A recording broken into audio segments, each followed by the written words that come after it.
The military is the biggest group of and assholes you've ever f***ing met. Made a CQB AT4. Hold on, time out. On. Get on your iPhone or your Android and bitch about it. Go buy a plot of land, roll around in the mud and f each other. Nobody cares. The Lawton Bomber. What does that word even mean? Lawton It means him. is the land where Flavor forgot in Oklahoma. Flavor? And Bomber is an explosive. Is it? Yeah, it was Never heard of It was him. a fake one What's a bomb? with the bomb. Explosive? So Do you know anything about explosives? I know they suck. Why? I know I don't like them. But why? I don't get it. They're I cool think to it's watch. just the thermobaric ones that suck, actually. The what? Thermal barracks, yeah. I see that's a big word I ain't got. Yeah, It it's was a joke, it's a vacuum bomb. Never mind. Yeah, it's a fuel air. Never mind. He got it. The engineer's laughing his Okay. fucking ass off in the corner. Jesus Christ. It's break that shit down with crayon for me next time, all right? It's a grenade that you have to throw and then leave the structure.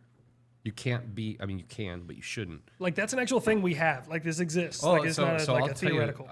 No, it's real, and we had it.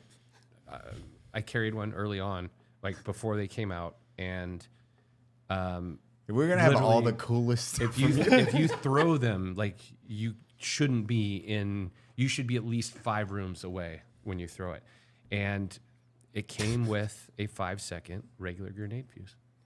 That's not What? enough seconds. Yeah, and we're At least like, it wasn't the flashback. Dude, what catches people? yeah, the flashback. Dude, 1.5. Yeah, 1.5.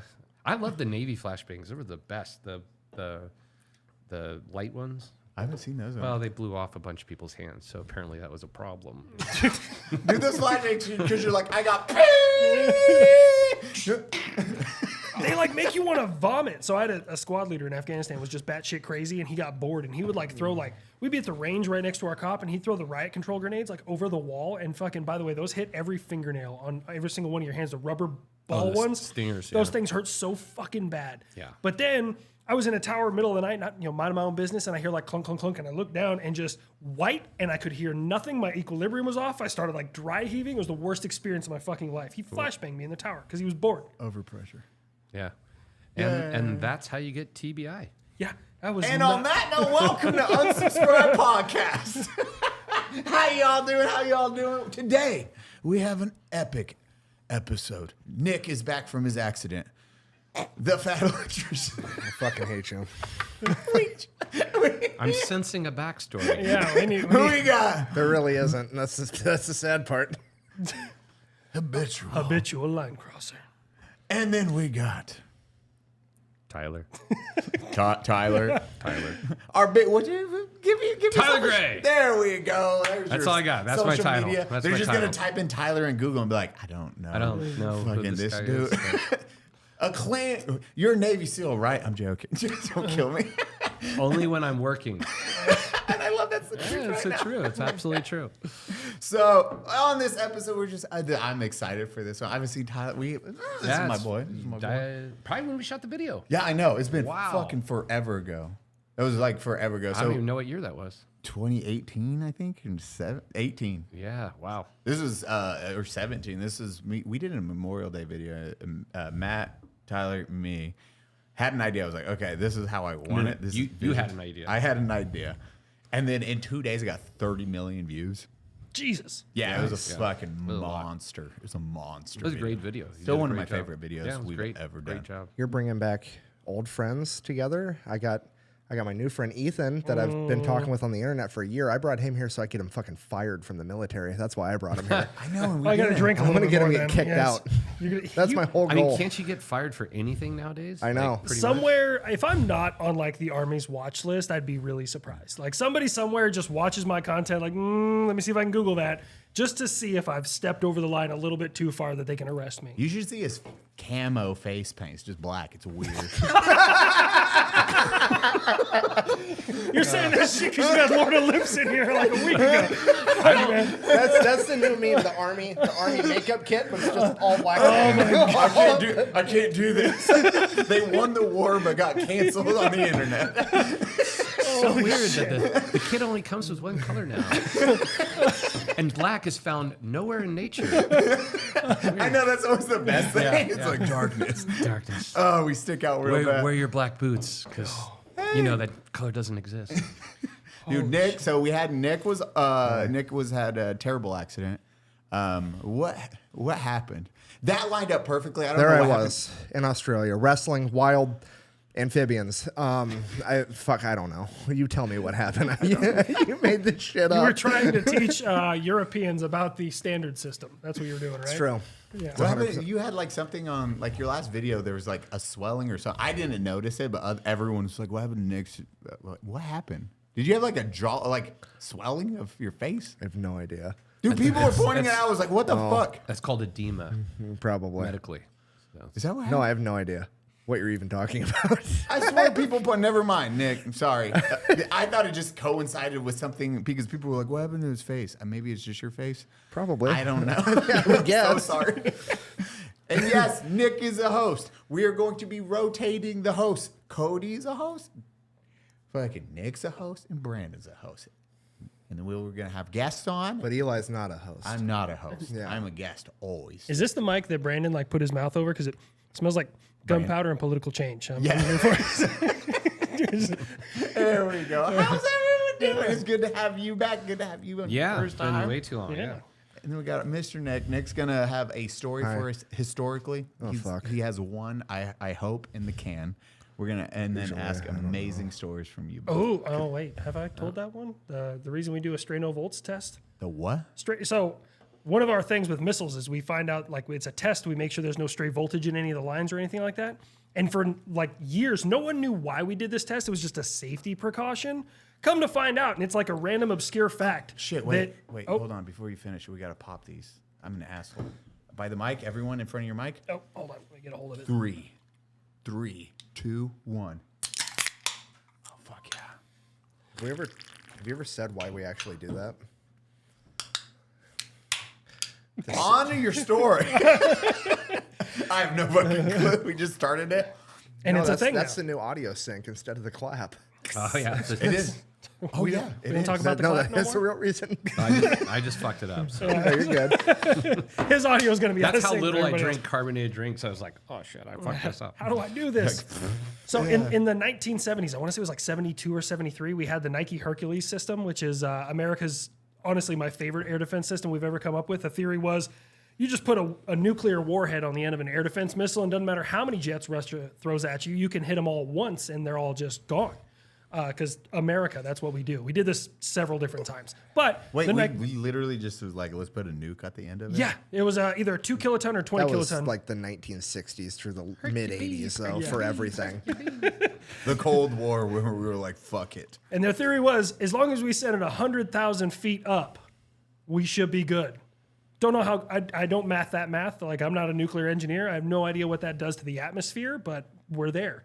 But anyways, these things are stored horizontally, and then they would, point them up, obviously, to use them. In the 1970s in Okinawa, Japan, stray voltage arced from somebody and set off a Nike Hercules horizontal across the island and like killed 3 people. And the Navy had to send out divers to go fish a nuclear warhead out of the ocean. That's a real thing. Just from an arc? Yeah, it arced and accidentally set off the solid state fuel inside. Oh, it. that private was probably Oh, terrified. fired. No, Fired 1,000. No, he was dead. Yeah. That No, imagine if he like walked up, he's like, uh-oh. Oh, no. Big Sarge's going to be angry. You're just waiting there. You're like, hey, Captain, I lost the nuke. I just set it off. It was a small one. Built by the lowest bidder moment is what that was. Well, it's like technically, so this is a true story. I was at some gas station, and this woman at the gas station came out and was chewing my ass about using my cell phone while I was pumping gas.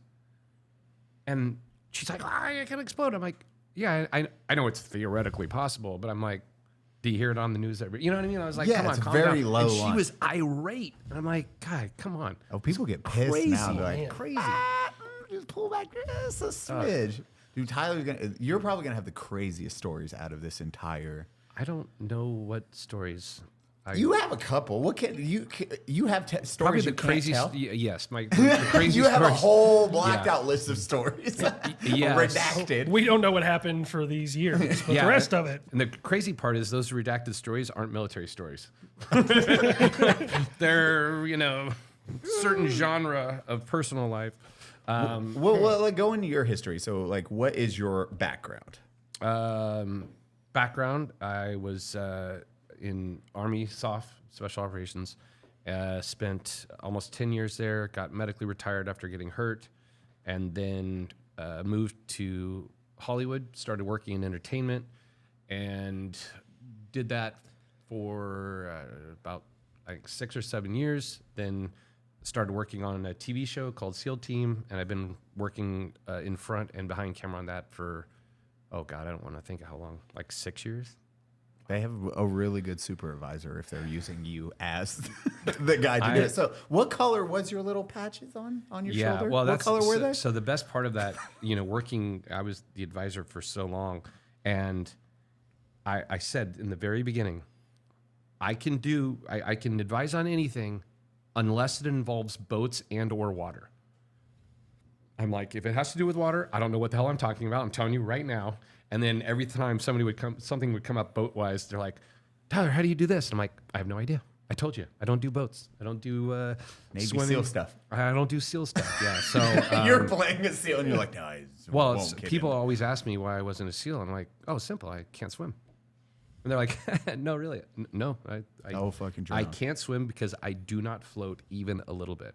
I'll jump in water and sink right to the bottom. No shit. Well, not to the bottom, but my head will not be above water to breathe, which apparently is important to float. You might need that. Yeah. But no, I've never. That's. What was your when? So when did you join? Joined in 97. 97? End of 97. And then when was the accident? 05. And then what was the accident? I got blown up in Iraq. Dang, Skippy. Where in Iraq? Solder City. No shit. Okay. Only the nice places, Only the nice places. One time I was at this air base and the Wi-Fi went out. It's kind of the same thing. Oh. Savage. You're like, oh, we're not the same. My Wi-Fi went out. You want to know PTSD? That, bro. The power went out in the gym. I couldn't lift. It was awful, man. The networking system that connected the Xbox went down, and we could only play one player. But you were the knife with the red. I had a cool job. You had I'm assuming all of us looked up to you, especially during that time frame where you were like the upper echelon is what I was like, those guys are so cool. Look, they don't have name tapes. So here's the funny part about that is, when I was in Ranger Battalion, that's when I saw the unit, I was like, oh my God, these guys are like gods, right? And then you're there one day and you see some Rangers looking at you that way, and you're like, oh my God, they don't know I still suck. You know what I mean? Like, they think I'm cool. And you go through all that training of over a year and all this stuff, and then you get to a team and you think you're hot shit because you've literally been doing everything every day for a year. And then you get to the team and you realize that everyone is leaps and bounds better than you, and you suck. So it's an interesting. So it's a reset almost. Because I I know it's the strangest thing. If you want to know Ranger Bat, it was the funniest shit is watching my buddy Campbell when he got to Ranger Bat. And I seen him at like Best Buy. And I remember running. I was like, bro, I haven't seen you in so long. I was like, what? Where are you? You're supposed to go like 80 seconds. He's like, I'm a second bat. I was like, oh, fuck yeah. How is it? They fucking hate me, Eli. I think they want to kill me. Oh, was he an import? Yeah. He just got brand new private just put into it. He like passed and then he tried out for RIP at the time. Yeah. Got accepted, went right there, and he's like, they want to kill me. Oh, no, that's absolutely true. Yeah. Dude, they 100%. shit on you until you have like a scroll and a tab. Yep. You're just dog shit. Yeah. But I think that's awesome. And the reason is no, it Hazing is cool. you got to start from the bottom. Oh, yeah. Like, you know what I mean? You got to start from the bottom. You got to be treated like shit in order to, keep that humility on. No matter how cool what you're doing is cool, like, you have to realize that you're still just freaking part of the machine, And I loved having that basis as an infantry soldier, because all combat, CQB is a great example of everyone's like, oh, CQB is this, blah, blah, blah. No, it's not. CQB I define as it's infantry combat in a confined space under extreme conditions. That's my name I made for it. But it's like, that's what it is. It's just infantry combat. Just because you're indoors in a tight environment doesn't take away the principles. So if you don't have a basis in those principles, you're not going to be, good at the cool guy stuff if you don't know how to do basic infantry stuff. That's fucking crazy. I can't even imagine how many rounds you did. Like, how many rounds would you shoot on a typical like shoot house or training exercise? Well, compared to so when I'm not talking about training, but when I was out of training, I would shoot a case a day, so 1,000 rounds a day. Yeah, that's more trigger time than my entire military career. And go shoot it. And the thing is, what the fuck? Because reading stories, there's I forget who wrote the first book about like Eric Haney. And it's like everyone had a callus, and that's how you knew, like from pistol training and firing. It's like where the callus was. I don't know if that's true now. Well, to this day. yeah, it's a little bit This is like different. 80s or 90s. No, he was late 70s actually. Oh no shit. Yeah, Okay. he went through in 77. That's a funny story. So very quick shout out to him. So I get out as soon as I get out, I am like, okay, I want to go work in Hollywood. So I like looked up his contact information and called his like manager and was like, hey, I'd like to meet with Eric, have lunch with him, whatever. And he at the time was executive producer of the unit.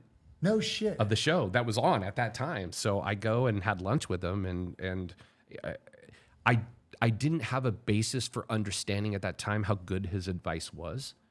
What did I know? Nothing. But he really gave me some good advice. But what's funny is that show was on CBS. SEAL Team, however many years later, was on CBS. So it's just a funny, I'm having this conversation with him, and I guarantee what's going to happen is somebody's going to somebody I've had lunch with or whatever in 5 years is going to be on some show, that I tried to give them advice that they probably didn't realize was good at the time. Just like I didn't realize Eric's advice was good at the time. But yeah, everything I see in the military specifically, to me, is just like a cycle. And it's like we're all on the same cycle, just at different timelines. Or that's how I view it. God, this is a warrior right here. That's why I'm like, God damn it, this is my. Look at everyone. I was like, I haven't heard you say a word in like 20 minutes, man. I know. Let's check in on the Pogue side of the table. In over at Nick over there. It may be spooky season, but you don't want to scare people with your scraggly beard. Today, we are brought to you by MANSCAPED.com, who has taken a step from the ball of wieners to bring your face the cleanest shave it has ever seen, brother. So this season, there's no toil or trouble. It's just Manscaped. Manscaped's all-new Handyman is the best way to get rid of that stubble. Featuring compact design and skin-safe technology. It was designed to give you a smooth finish without traditional technology disadvantages. Get the sweetest treat this season by going to manscaped.com and using code UNSUB to save 20% and free shipping. And for my Wolfman out there, there's the Manscaped Beard Hedger Pro Kit. It has everything to tame your mane. Ding! That's 20% off and free shipping at manscaped.com using code UNSUB. For a look sweet as candy, get yourself a handyman from manscaped.com. What is the Pogue side of the table saying? God, I don't know. What do you want to know? Fucking What do you wanna know? McDonald's at Ali Salim was rough. Yeah, Is exactly. that- Yeah. We started with nukes. Let's get back to Yeah, nukes. I was like, this is escalating. You can't go bigger than nukes. No, Nick's got. I want to know what story you're working on next. We'll get back. I want to hear your fucking IED I story, just but filmed a video on the Berlin airlift, and then now I'm working on the Berlin Wall. What you were saying is fucking crazy. When you say story, I want context. Like, what do you? Oh, I will come back. I got you. No, your story on like. No, his story. Sorry. Oh, I so meant, Nick, like, have yeah, you ever watched Nick's? Well, no, that's why. So Nick is kind of a historian. The Fat Electrician is, bro, you're a historian. You shit. Now he's in college shitting on people and arguing. But you're basically telling this like a story of something that I actually read happened. all the shit historians wrote down, and then I actually make it entertaining so people will learn it. Dude, that's awesome. Like, that's, No, kind of my goal. That's awesome. That's Have great. you done the Ludendorff Bridge? We talked about that last time I was here, and you should really. I've not yet. Because I can't articulate that the way you did it. That was like air defense coup de grace. Like that was phenomenal. Oh man, I hope we get that. If you want crazy stories, like Nick, he's probably working on one right. Oh, as you're saying, like the Berlin Wall, I want to hear that. If you can give a teaser of it, but Nick deep dives into a lot of soldier ones, which is like, what's your favorite story you've done with? I like McNasty personally. Jake McNasty. Jake McNasty McNeese. He's a paratrooper from. Have you ever seen like that old World War II footage of the dude right on D-Day getting ready and he's painting him? Yeah, and his yeah, guy's yeah. face? That's Jake McNasty. With the Mohawk? Yeah. Okay. That's You know Jake his story. McNasty. And that dude, he was a fuck up all through. He didn't have to go to World War II because he was a firefighter. And he was like, I want to go fight anyways. So then he went, some small town in Ponca City, Oklahoma, and just like went and beat the fucking shit out of his high school bully, like almost to death, and then went and joined the military the next day so he didn't get in trouble for it. And he was just a huge fuck up all through training, always got in trouble, beat up a couple MPs multiple times.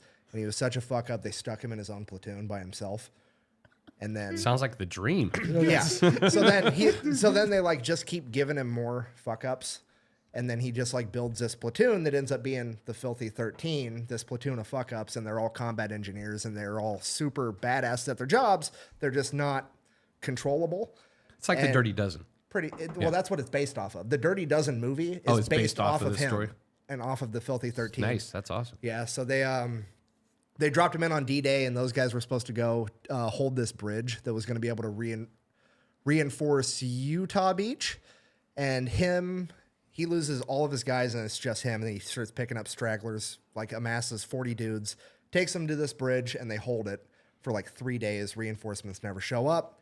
And then a bunch of P-51 Mustangs come in, blow up the bridge because they figured that he was dead and that he didn't get it and hold it, so they were going to get rid of the bridge altogether. So now he's just defending this big, creek, river thing on one side, and an entire battalion of SS Germans showed up and told him to move, and he said no. And him and 38 random paratroopers took out an entire SS battalion. And then he jumped in an Operation Market Garden, cleared out Eindhoven and the entire town. Him and his guys did that, and then while saving 5 eggs. While saving 5 eggs, yeah. He's going through Eindhoven, right? And he talks about how they didn't have CQB like you guys did today. He's like, yeah, we just throw in a frag grenade and then crawl in on our hands and knees with a Tommy gun because the buildings had so much dust and shit on them you couldn't see. So they cleared a whole city that way, and he goes into this furniture making factory and he finds a chicken. This chicken laid 6 eggs, and you can't get fucking eggs on the front line in World War II. So he's like, I'm taking these fucking eggs. So he sticks them in his cargo pockets. He's trying not to break the eggs while he's clearing rooms. They make it all the way through the city, and then they're like, cool, we're done. And then a fucking bunch of German tanks roll out of the wood line, and they're like, fuck. So they go, and they got to take out like 6 German tanks. He ends up breaking one of the eggs. He saved the other 5. From there, he's like, from there, he falls back to France, and he gets put on 72 hours of leave, and he's like, fucking, I'm going to Paris to get booze. His officer tries to stop him. He's like, you have 72 hours leave. It's a fucking 4-day trip to get to Paris. And you really think in 72 hours you're going to get to Paris, have a bender, and get back? And he's like, I don't know, but I'm willing to try. He's like, so he goes AWOL for like 19 days, gets hammered, gets fucking arrested. They bring him back, and his chain of command's like, hey, we want you to be a Pathfinder. And in World War II, a Pathfinder had a 80% attrition rate for one mission. Every mission they'd drop a Pathfinders in on, they needed 2 Pathfinders and 1 set of gear. They would drop 10 Pathfinders and 2 sets of gear just because that's what it took to give the mission a chance because that many people died. That's insane to think you're signing up for that. But it was voluntary basis only, so they couldn't make him do it, but they told him they wanted to. And he's like, they just wanted to get me killed. They didn't want to deal with me anymore. So he's like, but hear me out. Pathfinder school is in, I forget the town in England, but it's where, what's the Ivy League college in England? Oxford? Oxford. It's the same town that Oxford was in, and all the boys were off fighting a war. So Oxford was just full of college chicks. Oh my god, And- this guy's a Dude, genius. in his book, Genius. he's like an 80-year-old man, and he's like, it was a mighty fine opportunity to get some postgraduate work in, is what he fucking said. Guy's a genius. So he goes. Everyone's playing checkers. This guy's playing chess. So he goes. He's banging all these Oxford chicks. He's going to Pathfinder school. He ends up graduating top of his class, and he like assembles this dream team because they put him in charge again. And This is he's getting paid as an E8. he's an acting E8 getting paid as an E2. That was another part of the story. Well, paratroopers. that's bullshit. Paratroopers in World War II, because he was 101st, they all got bumped up to PFC after 30 days of training, just to try to get these guys money because they're jumping into fucking Normandy. He was such a fuck up. He was the only guy that they kept at E2 the entire time. So he goes, he gets his Pathfinder certification. He thinks the war's over. And then there's like, oh, shit. Battle of the Bulge happens. And the 101st is surrounded by a bunch of Nazis. And they need Pathfinders to jump in and call in supply drops. And they send in him and his team. And they end up getting all these supply drops sent in. It was a shit ton of supply drops they called in. And ended up like being a huge part of why the Battle of the Bulge saved the 101st Airborne, his unit that was trying to get him killed. And then he did one more jump in, not Prague, it's a name like that. One more combat jump. He did 4 combat jumps in World War II. And then he ends up with his unit going and taking over, not Rommel. Who's the other head Nazi guy? It's like the right-hand man. No, of Hitler. I know who you're talking about. The political version. Heinrich Himmler. Heinrich Himmler. Yeah, Heinrich Himmler. There you go. He ends it up. over there, They end meatball. up going to Heinrich Himmler's fucking castle, where all the art and shit got taken. Well, apparently Heinrich Himmler was a huge fan of horses, right? So he had like all the thoroughbred, like the top racing horses from every fucking country the Nazis had taken over and had them sent to his castle. Now the 101st guys are just getting fucking hammered, riding them around town, just doing dumb shit. God So bless then America. The 100 This has to fall over. Okay, yeah. 101st is fucking sitting there dicking off with, fancy art, ancient fucking wine from the bottoms of castles and shit, just get hammered riding $1 million horses. And they're like, fuck it, let's go into town and put on a rodeo for all the Germans. So that's what they did. They're putting on a rodeo with all these fucking horses. Nobody knows what the fuck they're doing. Like, a couple horses, they died. I didn't put that in my video because that was mean. But, like, they're riding some of these fucking horses to death and all kinds of dumb shit. So then I love, just for reference, Evan just told the story last week's episode about when they were taking the Saddam Hussein's kids, was it Hussein? They were going to those castles and taking those. And then they'd get to it and they'd be like, "Oh yeah, they got Formula One cars and Ferraris. You want to go rip in them?" And they would just be ripping the SF guys would be just ripping around in Formula One cars in Baghdad. I'm like, it's exactly the same thing. hilarious. Nothing changes. So at the rodeo, he meets this girl. I think her name was Emma. I forget her last name. But he meets this girl. They end up hooking up and dating for the rest of the time he's in country. Well, this girl is the daughter of the Hitler for Youth chapter of that town. Basically, literally found the closest thing he could to a Nazi princess and fucks her the rest of the time he's in Germany. Hey, this guy's batting 1,000. You know what I mean? Then he goes back home and fucking becomes a mailman and just fucking retires. How do you become a mailman? Obviously, he probably did it to keep his federal retirement, I'm assuming. No. So when he first came back, because he was such a huge fuck up, he had part of his ear got blown off in one of his missions, and they sent him to get like plastic surgery. Apparently, it was like hanging, so they wanted to get it like reattached, and they sent him to some base stateside after the war, and he showed up to the base, and he had an issue with the MPs. And he told the head MP on the base that he was going to kick his fucking ass. And that guy said, whatever, get your treatment, leave. Don't ever come back. If I see you, we're going to have a problem. And he's like, no, you're going to have a problem because if I ever come back to this shithole town, I'm going to be a civilian and I'm going to beat the fuck out of you. And they chaptered him out right there on the spot, kicked him out. And then he tried to go and be a smoke jumper, a wildlife firefighter, where they jump out of the fucking planes. Yeah. And they're like, no, you're 25, you're too old. He's like, dude, I got 4 fucking combat jumps in World War II. They're like, nah, not interested. So he worked construction for a little while. had alcohol problems, got What? over those, What? then became a mailman. What? It's like it's a reoccurring thing. I mean, I just feel As like we drink. I feel like the perfect end of that story would be he becomes a mailman, and then he goes postal. What? God damn it. He's the one with the dad All the jokes. stories bleed into themselves. Well, what's crazy is getting hit up post, and it was people were like, "Holy shit, that was my mailman." I did not realize That was cool shit. I was getting emails and there's comments in that video like, Mr. McNeese was my mailman my entire childhood. I had no idea that my mailman was like this fucking badass. Dude, that's crazy. That's fucking wild. I mean, there's a serious thing about this though, which is that type of person is just not tolerated in the military anymore, and I think there's a real problem with that. I don't mean? think they ever are though. Like, I don't think they ever are until like shit hits the fan and they're like, okay, well now we're going to loosen up restrictions and allow it until we get shit under control and then we're going to kick everybody out. You're right. When I came in 2009, granted this is after your time and maybe your time. I don't know. It's fucking Nick's anyways. young. Yeah. Y'all are young bucks. It sucks. I had a 9-year PFC. This guy named Holy Satter, shit. I think was his name. We called him Big Bird. He was like 6 foot 1,000 fucking, but he's a really good mechanic and like he just didn't give a fuck about the rules and he would like get drunk at work. Really, really, really good at his job. So like they never kicked him out, but he'd had like 7 Article 15s and he was a 9-year PFC. The dude just like work his ass off and then just in like 17:30 they'd be like, we need this done. He was like, go fuck yourself, and he just roll out. Like this dude was just a legend. I love Satter, man. Great people, but just like you said, they're not really. Even now, they're not accepted and really haven't ever been accepted because they're just on the fringe. I can't imagine being a decade in a job and you're like, cleared $1,800 this month. Popping those knuckles, like, bro.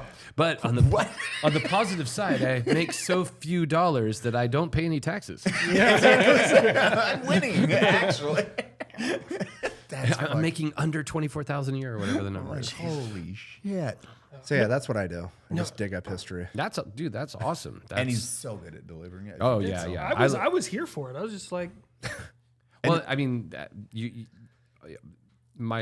what I work in right now literally is storytelling, and you are a great storyteller, and that's but what you said I think is very important, which is taking information that's out there and maybe no one really, it's not common knowledge, and then turning it into something entertaining enough, as you stated, that is also teaching people. And I don't think there's enough people doing that nowadays. Like film used to do that, and now it's just like freaking fuck up now we're Napoleon. just changing the direction of a torpedo on ice. was that fucked up? I haven't heard anything about the new Napoleon. I'm I just so heard fucking mad about that movie. It's I read the reviews. I haven't seen it yet, but when I read the reviews, I was a seen little in my life. Damn. So I think there's a couple directors that have Final Cut now, and then you see like the side effect when no one tells you no. That's what I've said. I mean, that's what it has to be. I appreciate it. And you've And seen that side. You've seen Ridley like, Scott is an amazing director without a doubt, but it's a Executives. You need feedback from everyone to keep it tight storytelling. Kind of like what you said, like nobody tells them no. I think directors think that like their version or like I feel like they think they're the main course meal. And it's like, no, you're seasoning. Like, you need to make it taste good, but like the story needs to be its own fucking thing. And they're like, no, this is my artistic interpretation of reality. It's like, no, well, that's dog shit because I can tell you didn't read the fucking book at all. And like the entire fucking Napoleon movie, dude, they show like 2 battles. It's like, hey, the French Revolution happened. Fast forward 10 years. Napoleon's into some weird sex shit. This one battle happened. Napoleon's back into some weird sex shit. His wife cheats on him. They like 80% of the movie is about Napoleon's sex life, and 5% of it's about war.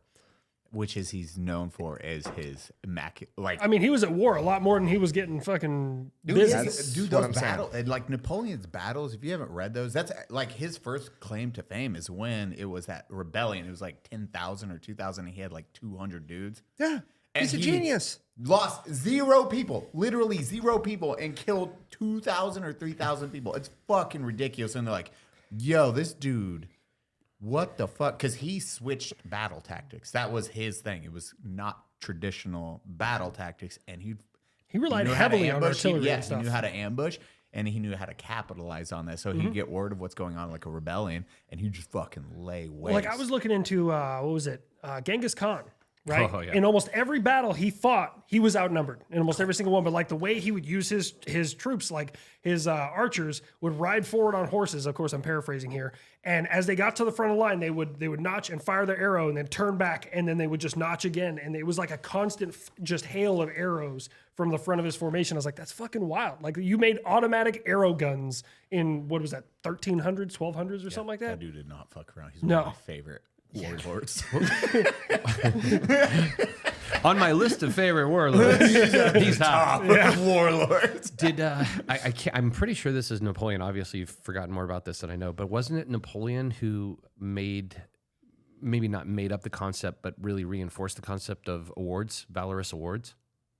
That I have no idea. That's what I was told. Wouldn't surprise me. I know. Homework there, bud. Dude, I'm American historian. Okay, 1775 and later. That's fair. Well, I think it's that. I think again, it's been a while, but I think the quote was something to the effect of, obviously translated from French, but it was like, "It's amazing what soldiers will do for a piece of metal on their chest." Well, I know, It's like his his men quote. fucking loved him. Like that's one thing they did get right in the movie is like, the fucking French military loved Napoleon as a leader. So That like, dude was on the front lines. it wouldn't with surprise me if that was That's why any great leader, it's always like, Yeah, yeah, these I mean, dudes were at the front line. You're right. It would make sense that he developed that system to Yeah. reward his troops. Because It I would mean, the make dude total got sense. exiled and literally just showed back up, and they sent the military to stop him, and they're like, "No, we're just gonna join him." Yeah, like straight up. The guy he just doesn't listen to reason. It's just easier for us all to join. Wasn't he the one quoted saying like winners study logistics and losers study like battle or something like that? It was something he brought up, like logistics was a huge part of battle. Wasn't that Napoleon? That one, I don't wouldn't know. surprise It makes me. a lot of sense. I think that was Schwarzkopf. Might have been. Could have been. Bro, Schwarzkopf is a shit. He's fucking. He's my favorite. It's the best military mind ever. That's my take. I'm gonna have to learn more about him because I know fucking Jack. That's shit. yeah. Yeah, he's that good. I said it as a joke. Yeah. I knew enough to say it as a joke. America's logistics infrastructure is just like. Have you ever? So we've had to like have our finger on God, the. we're gonna get me started. I need to get us. Come Keep on, going. come on, stay with me, stay with me. I love Nick just like, I'm telling you, like, did I just Schwarzkopf trigger him? you might have. oh yeah, Ah, shit. But like My bad. for us in air defense, we have to have pretty much our finger on the pulse of logistics. And when we need something, it's like a strategic asset. Like they will move the sun and earth to get you what you need. And I shit you not, there's been one single circuit card, a single weighs like 5 pounds, costs $1 million, by the way. That's how much a circuit card costs. And they chartered an entire C-17 from the United States to where I was at in an undisclosed location in Southwest Asia. Honestly, you can go on vacation there. It's not a cool guy place. But we just have to say that for political reasons. Thailand. And freaking You're like, I know that place. 28,000 gallons of fuel in a C-17 to bring us one card. And they did it like that. That's the military Bro, right there. It's like, get everyone on board. the- You you want insurance? No. Oh my God, do you want the best sleep in the world, you know? Well, I can tell you the greatest bed and mattress product in the world. It is from GHOSTBED.com, you know? Today we are talking to myself and Mexican version of myself to talk about the great deals at GHOSTBED.com. Every mattress has 20-year warranty. You can try out for 101 night. If you don't like it, send it back. No hard feeling. And one of the best parts of the GHOSTBED is the cooling technology, senor. I know what you're thinking. ¿Por qué? Sí. Because if you're like me and you're in Texas, the nights are hot and you need the cooling technology. See, GHOSTBED also offers all the bundles. See, you don't even really have to think about it, senor. Just choose from 4 of their mattresses and you got a bundle, senor. So whether you need the mattress or the frame, or you want it all, like the cooling pillows or the sheets, you can get the best bang for your buck. That's right. Right now, if you use unsubscribe at ghostbed.com/unsubscribe, you get 50% off everything. Everyone loves discount to that value. So very big. That is half. Go buy the best bed you can with ghostbed.com. Actually, on a serious note, all of us use GhostBed now. It is all the rooms here at Unsub, my bedroom, the pillows, the sheets, everything is GhostBed. You spend 30% of your life in a bed. Upgrade your stuff and save 50% while doing it.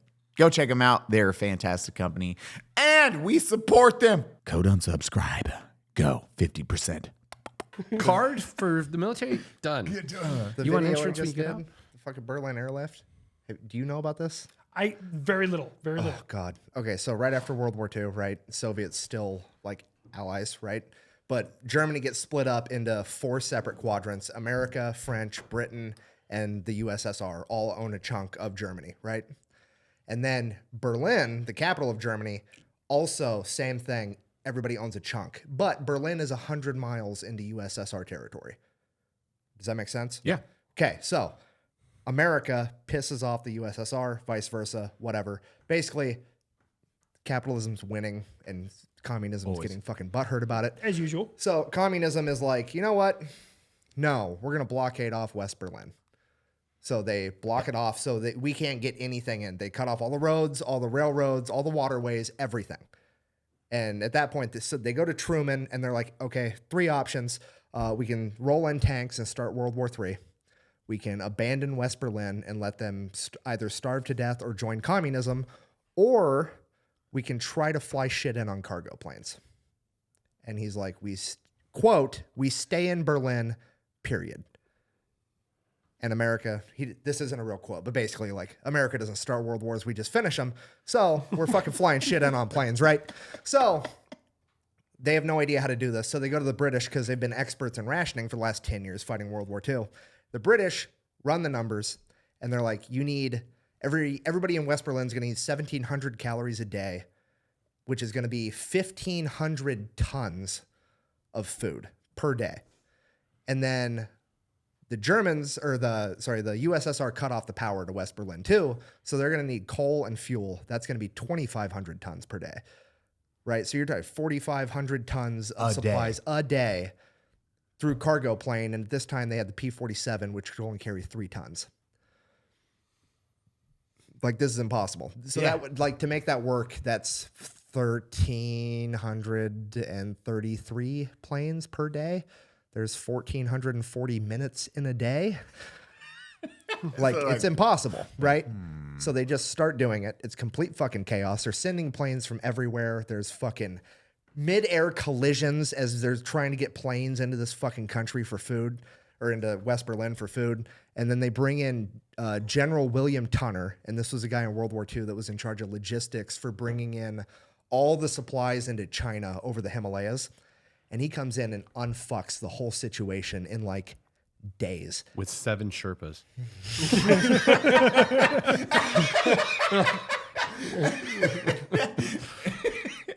Anyways, America, there's 3 air channels into Berlin. He's like, okay, 2 of them on the outside are going in. The one in the middle is planes coming out.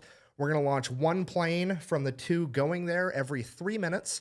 They're all going to fly at 5 altitudes, and they're going to stagger every way. So it's plane, plane, plane, plane, plane, plane, plane, plane, plane, plane, all day long, 3 minutes, new fucking plane in the air. All day, every day, 24 hours a fucking day. The West Berliners are like, dope. They get it down to where they can empty 3 tons off a plane in 7 minutes and turn that bitch around and send it back. Luftwaffe mechanics that were just fighting America 2 years ago they're repairing American cargo planes to send them back. And America does it. We end up developing fucking bigger planes. We end up developing the P-74 Globemaster, which can carry 25 tons.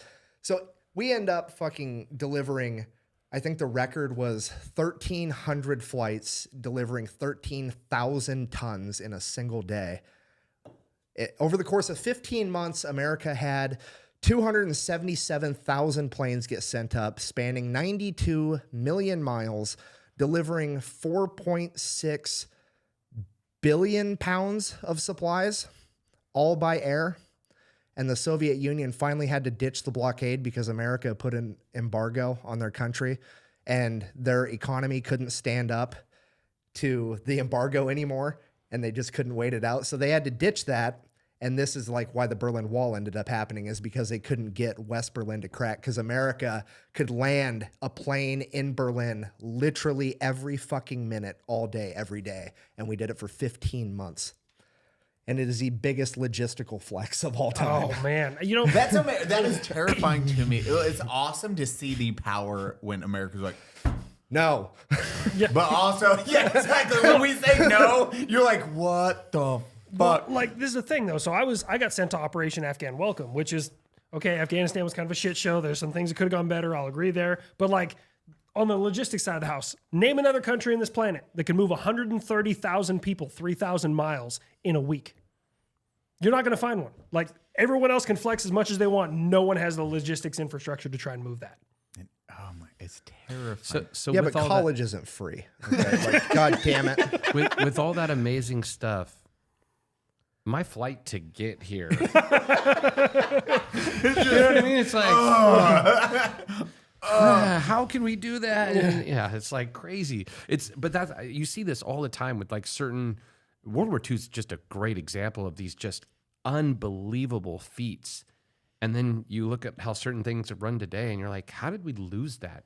It's like we're the ancient Egypt of ourselves. You know what I mean? You're What like, the fuck happened 80 years ago? you know what I mean? You're like, dude, like we didn't figure that out. Like you guys, Fucking aliens, did man. you throw away the book on it? You know what I mean? Like, guys, you know, yeah. It's like, but all this stuff, you're just like, how did we lose that ability? You know, because there's just so many It's the government. astounding feats of not just logistics, but just amazing shit. But it's the same thing though that we're talking about with like those troops aren't tolerated today. It's like literally whenever the government has time to get in and fuck it up, they fuck it up. Yeah. That's why. So Schwarzkopf, we were talking about, right?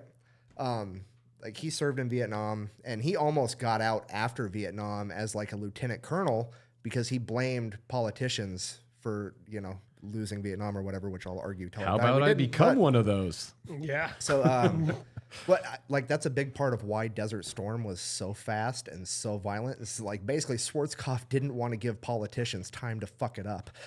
Like by the time politicians could mentally comprehend what was happening, it was over. When you watch that feat of how fast it was, like we're Kuwait and now we destroyed the entire Iraqi army in 3 days. How long was? I think combat was only like It was short. The air battle, like they had completely dismantled Iraqi air defenses, which was the most heavily fortified air defended country on the planet. This is the third, just for reference, this is the third most powerful military, or fourth, in the world at that time. Fourth, number one in that hemisphere. Which is absolute insanity. Wasn't that the same? I was either Desert Storm. I want to say it was Desert Storm before 2003 when the F-16. There was an F-16 pilot, boss of a fucking dude, evaded 6 surface-to-air missiles. And 0 countermeasures were used because they weren't functioning on his plane. he thought he was using them, but he was just wild weasel. Like he was the greased up deaf guy in the sky, man. Like, He's never gonna get me. never gonna get me. Like, he's just fucking gone, bro. It's like the real Maverick. Bro, they couldn't fucking touch him. And like the F-16, so the crazy thing about the F-16, and I'm sure you've done your homework on this, is it's actually designed to be unstable. Like they built this thing like we want it to not fly straight. It has computers that constantly do micro adjustments to keep it level as it goes through the air or else it'll crash. Like the F-16 has programmed Tourette's. Like it's intentionally vibrating in the air, so you Just can't imagine fucking that hit at it. your first flight. You're like, hey, it's acting kind of weird. It's this shaky pulling thing. Supposed to do yeah, that. we made that on purpose. If it stops doing that, Tell worry. us. We've got a problem. Yeah. No, that's a feature, homie. But why? I want my just straight. No. No, we don't do that here. If it's stable, call us immediately. Report that. They come, they hit the You need to wing, land they immediately. slightly- There, it's better. If it's super stable, you might want to eject. I love arguing with anti-America people in the comment section. Like, Oh my God. It's a fucking favorite. buh. F-16's not even that good of a plane. Fucking Bo. It's like, really? Is that why every time America says they're going to sell some to other countries, every communist on the planet goes, fuck! Yeah, it must be a really bad plane. Huh? Bro, I run into that with fucking air defense, man. Like I was the trolls in the comment section fucking, well, yes, 400 can see 400 kilometers. Like, cool, and it's getting fucking bodied by cardboard drones. But how's that Patriot system doing over there, motherfucker? Like, shut up. You know, there's an interesting point with this, with what your guys are saying, and I see it happen all the time. Is what makes our war machine what it is isn't the gear. It's the people and the systems that have been developed to utilize it. Oh, yeah. You know what I mean? And I know you guys know this, but it's like, it doesn't matter. All the gear, the specifics, yeah, it's cool, and certain things are better than others. But it's like what I always tell people when it comes to like shooting or whatever. Gear is the least important, as you guys all know, of the different things that make it important. You know, mindset, strategy, all those things. And we have such a system in place of supporting, coordinating air and ground, like all those systems that we built over all the previous wars experience. That's something that the other countries just don't have. Even if they had our gear, they don't have those systems and the people that have experience with those systems. Yeah. Every near peer is worried about like just the raw stats. Like they only care about outperforming the raw. Like I just want a plane that can outperform the F-22. I don't need the entire network supporting it behind. That's what they don't think about is everything else. Yeah. We've been doing well. Like America, out of our 300 years of existence. I did the math. I think it was 18 years. 18 years, we have not done war. Out of 300 years, we have not, or almost 300, yeah, close. Ish, yeah. Yeah. We have not done war. And this is statistical. Like, this is numbers. We have not done war for 18 years. Out of almost 300 years, 18 is like, we're doing peace now. We're and it's immediate, like, we got to fucking kick ass. Have you seen the stock price? war? Who's pissing us off? Yeah, go. Our economy's crashing. Yeah. World War III. I'm telling you, we are Ad break. 50. This we're, video brought to you by Raytheon. Raytheon and Lockheed Martin, your we're sponsors 50 today. war tribes in a trench coat with a defense budget big enough to fight God. That's the best way to look at us. Like we're just. Dude, so this is a true story. When I'll never forget this. I was Ranger Battalion at the time. This is early Afghanistan, 02. I was in Kandahar, and I was with you know, it's a little rocky. People are nice. Great vacation area. Yeah. So and I was with what are they called? The paras. So the paras, I'm sure you guys know, but if you don't know, the paras are like kind of the Ranger Battalion equivalent of the British military, for lack of a better term. See, I'd never work with those guys. I work with like Afghan National Civil Ordnance Police, and Same thing, They pretty much. smoked a whole lot Special of weed. forces. Yeah, that's just, Yeah. Oh no, these are British. Okay, they're British paras. Yeah, they don't smoke; they just drink a lot. lucky bastards. Yeah, SAS cracked and me then up for no, that. we actually hung out with them. The first time we hung out with them, they all got drunk and then just started beating the shit out of each other. And we're like, British people are fucking My hilarious. first I time was hanging out like- with the SAS over there, we had a mission that was just real quick. It was like, hey, we got to track this dude with the tracker. We have their phone. We got to track it. And I remember I was like, man, this guy has like long hair and stuff. He's like, want to go drink in my tent? I was like, we're in war, bro. I was like, what? We got worse shit to do, dude. yeah, that's a whole nother story. I had a British cross training guy like break somebody's rib, dicking around. It was like training is like it was infantry. Like I was a medic out with infantry, whatever. It was some British infantry, a humongous black dude, and he's like, "Hey, did you want to show us how you guys like check after you think somebody's dead? Make sure they're dead. Like there's not a grenade under him or whatever." He's like, "Oh, okay, yeah, sure." I leave them alone. Have some fucking private walk, like lay down, pretend to be dead. He's like, first thing, I walk up, I give him the good news. This dude kicks this private directly in the fucking nuts. Actually does it. Private, and he goes, oh God, he's alive, and fucking body slams him. And this private had baby powder in his mag pouch, and the baby powder explodes all over his face. Oh my god, that's sad. That poor He private. just kicked his ass. Oh my god. So you're. Sorry. No. So, no, that's what we're here for. The funny story is this is to that point. I was with a couple pairs, and they didn't have nods. Most countries don't. The only people at that time in the entire British military that had nods were the SAS. Well, and the SBS. That's it.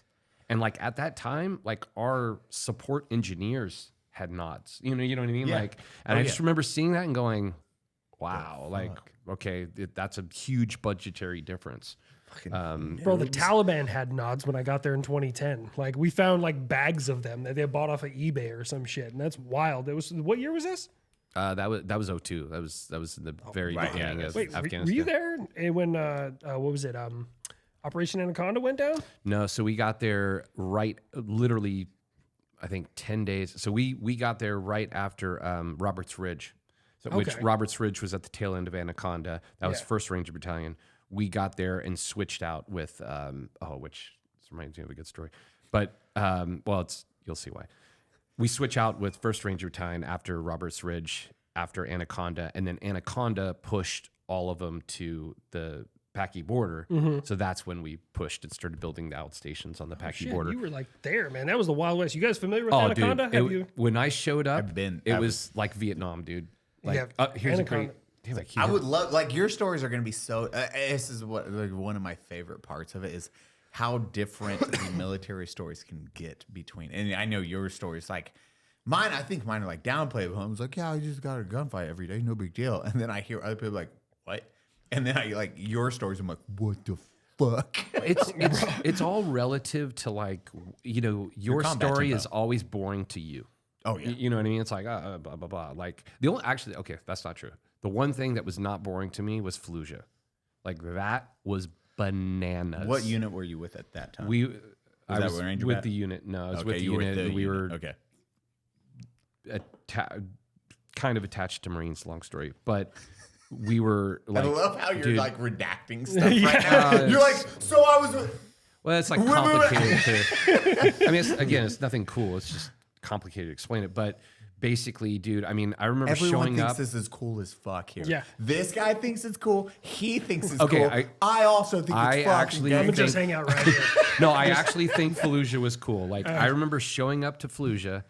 Well, actually, this wasn't showing up to Fallujah, but it was the first time we went to the city. And at the time, the Marines had it surrounded, literally. And I remember going to like this little base on like the corner of Fallujah. And I remember driving in and getting out of the vehicle and just seeing the Mark 19 gunner like launch probably a whole can. And I was just like, so that's how it is here. Like, okay, you know what I mean? And dude, calling, no, we were calling. Mark 19 is Mark a 19 is full a auto. fully automatic It's a grenade launcher. Yeah. It's not like fucking A Christ. full can. How many rounds? you couldn't. At It's that, like Enough. 50 or 100? no, it's 32. I 32. believe 32. He would know. I'm not going to question it. Literally at that time, you couldn't even have a grenade launcher mounted on a vehicle in Baghdad. Like you couldn't even mount one because they didn't want them to have ammo or whatever. But there, they were just launching it. And then we were calling freaking F-18s in the freaking... Spectre every night would freaking literally be hot if they saw anything moving. So they would just fly overhead. We'd watch them, and they'd be like, tick, tick, tick, tick, tick, doing their little fucking massive explosion. I love the sound effects. Those are the best part of these I mean, stories. we would actually just, one for we one would sound just effects. sit on That's the what we a would Spectre literally is. sit on the roof. Well, it's because like the sound is so loud, it like kind of drowns out, you know. So it's like loud and then it's kind of quiet. But Your ears ringing. Yeah, that's true. But I mean, dude, freaking tanks were shooting minarets. Freaking Cobras were coming in and just launching missiles. It was like World War II. And Completely different war for stories. but for a person that was like so into World War II, I was like, this is amazing. It's fucking It wild. it was the first time that I had seen an open war. Yeah. You know what I mean? Where just like the rules of engagement at that time is if you saw somebody in Fallujah, you could shoot them. Literally saw someone. That's like a wet dream to everybody who was in GWAT. Like it has a uniform, kill it. Like that's just So it was like for mine, I went from they have to be like shooting at you to engage to, hey, now here's the new ROE where when we were going to Moktadia, it was like, hey, if they look shady, fucking shoot them. I was like, that's a change. We're going in a very bad area. And then we drove to that area and it was Define shady. exactly. It's like, So it's one of those crazy things. I was like, holy shit. That guy's in the shadow. Shoot him. But What? Whoa. When you were talking about the Spectre, though, have you guys heard about what happened recently with the Spectre gunship? So, God bless America, right? So obviously, we're gonna make up a name of a country, Iran. I think that's a made-up country. Turdistan. Yeah. Turdistan. Turdistan. And so they've been pumping all these money into these terrorist groups. And these terrorist groups got a hold of some missiles, and they decided they were gonna fuck with American forces in Iraq. Can't remember the name of the damn base, but they fired a ballistic missile in. What they didn't realize is there was a Spectre gunship hanging out that watched it come in and went to where it came from, and then watched the guys go back to their house and then leveled the fucking building. But this is the best part. The entire time it was doing this fire mission, it had its ADS-B on, which means civilian air traffic controllers could see this thing doing its gun run the entire time. The whole world saw this Spectre That's awesome. just fuck them up. This happened like a week ago. It's great. So I was going to say what was the thing I started with? Spectre? No, what was... getting their second bat, or getting there in Afghanistan. And this is an interest. I feel this is... No, I've never heard... We're all locked in on you. You trust me. This is very interesting to everyone. Yeah. This is not table. combat, what I'm about to say, but it's... I find... War crimes. I love those. Like the Marines in Look at his shirt. Fallujah. Yeah, read the shirt. You know... Never a war crime the first time. You know what I always say about the Geneva Convention? I wasn't there. Well, America didn't sign it. I so didn't there's sign that. anything. Like, what are you guys talking about? I wasn't there. Yeah, I didn't sign Yeah, I that. didn't sign that. Whatever. I don't even know who she is. So when we went to Afghanistan, like I said, Third Bat was already there, did the jump off the... They operate... So this is a critical part. So the first stuff in Afghanistan was all based off the Kitty Hawk, as you know much better than me. Holy shit. My brother was on the Kitty Hawk. That's the only reason. The entire initial part of Afghanistan was staged off the Kitty Hawk. No shit. Yes. Pause. The jump Kitty in, Hawk. everything. It's a Kitty Hawk. It's a carrier. Yeah. It was the last Yeah. diesel carrier, burned through 250,000 gallons worth of diesel. It's a in very a week. famous character, I yeah. would say. Like, probably one of the most well-known. I think it was the Y'all- la- everyone Like at this table is Enterprise Kitty Hawk, probably. I think the Like- Kitty Hawk, if I'm not mistaken, I could be wrong here, someone in the Navy will correct me. I think the Kitty Hawk was the last carrier that carried the F-14 Tomcat. If you want to see autism at a table, this is autism. Like, oh, the Kitty Hawk. This is weaponized autism. Hey, man, it's a Full spectrum. effect, It's right? a spectrum, all right? But the... You're doing a TISM touch? Is And that? if I'm not mistaken, the Kitty Hawk was retrofitted to house soft forces, if I'm not mistaken. I have to look that don't up, know. but I think it was. But anyway, so that was the initial thing. After that, there was this island called Masira Island. Masira Island off the coast of Oman. Okay. And that is where Afghanistan started its initial staging after the Kitty Hawk. So this is what's crazy. It was this small island off of Oman, and you get there, and it's like this beautiful island. We called it Paradise Island. So there, you've got all the logistics troops. They've got like Midnight Chow. It's where all of the air crews are based. And combat troops there are spending a week to get acclimated, and then pushing to Afghanistan. So it's like you've got this weird... Okay, so this was a different staging area than Kuwait, because we did like Kuwait and then push into Iraq. Yeah. So that was no. This is Afghanistan. Not Yeah, Iraq. yeah, that's what I'm saying. Yeah, Like, yeah. So this is basically Afghanistan. This is the Kuwait of Afghanistan, for lack of a better term. So Kyrgyzstan wasn't stood up yet, I'm assuming. Manav's Kyrgyzstan?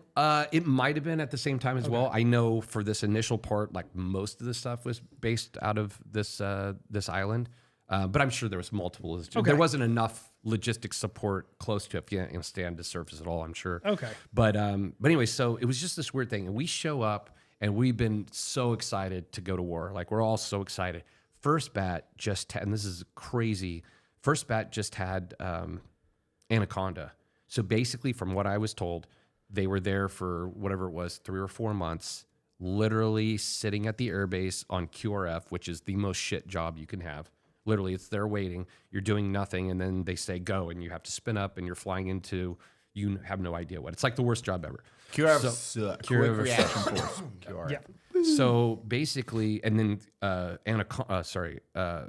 Roberts Ridge was a QRF job for First Bat. So you had the SEAL helicopter issue, forget the guy's name. You talking about Chapman? No, the Chapman was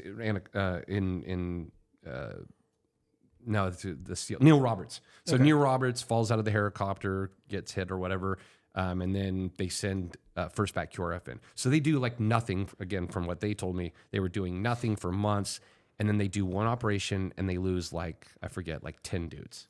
Yeah. You know, or I think the total loss was like 16, but first bat itself lost like 8 or 10 guys.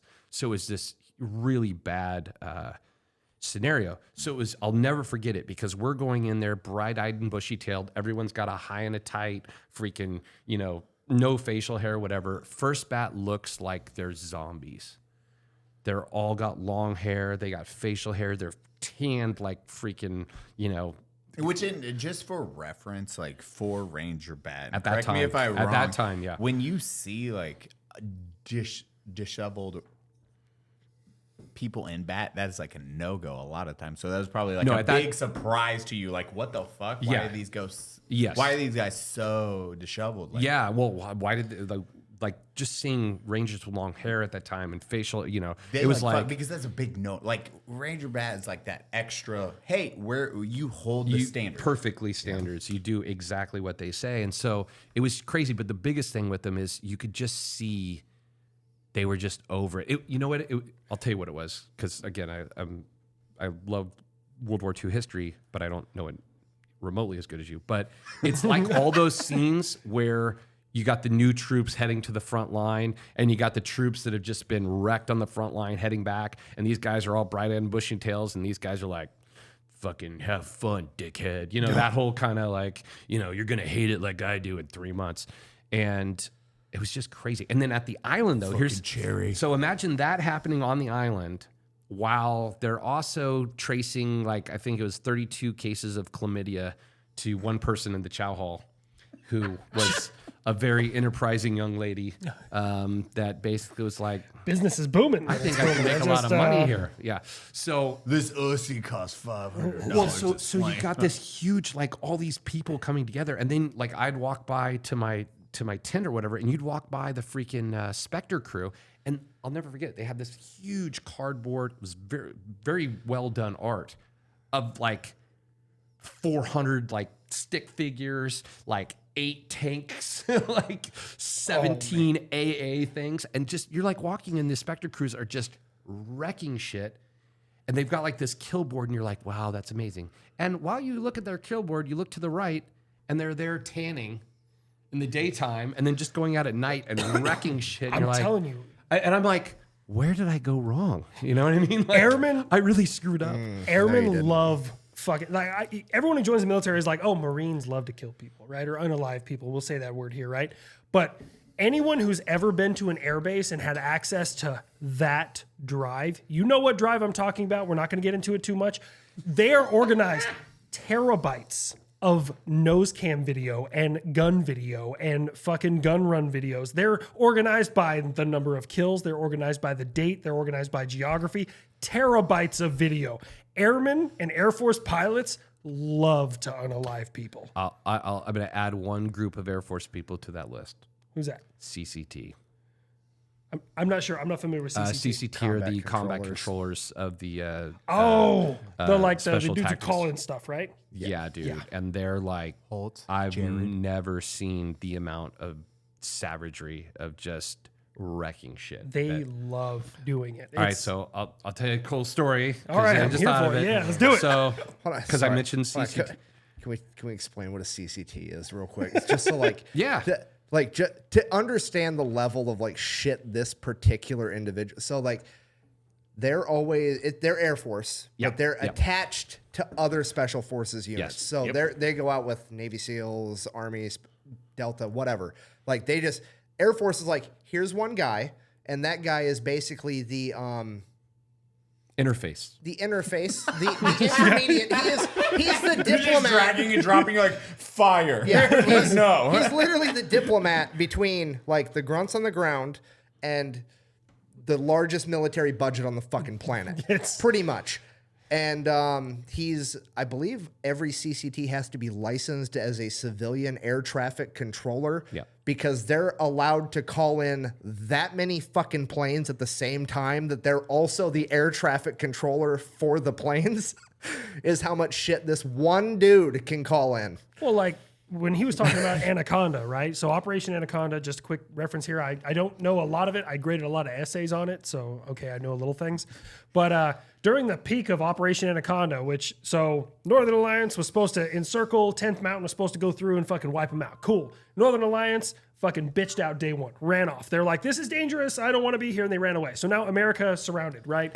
Target rich environment. That's the way we look at things. So then they start calling for everything under the sun.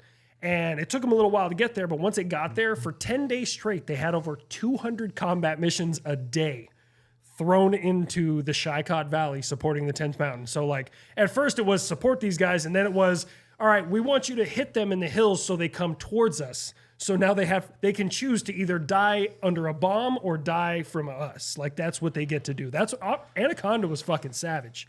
God, it's so fucking gangster. So weird that our government gave people options. I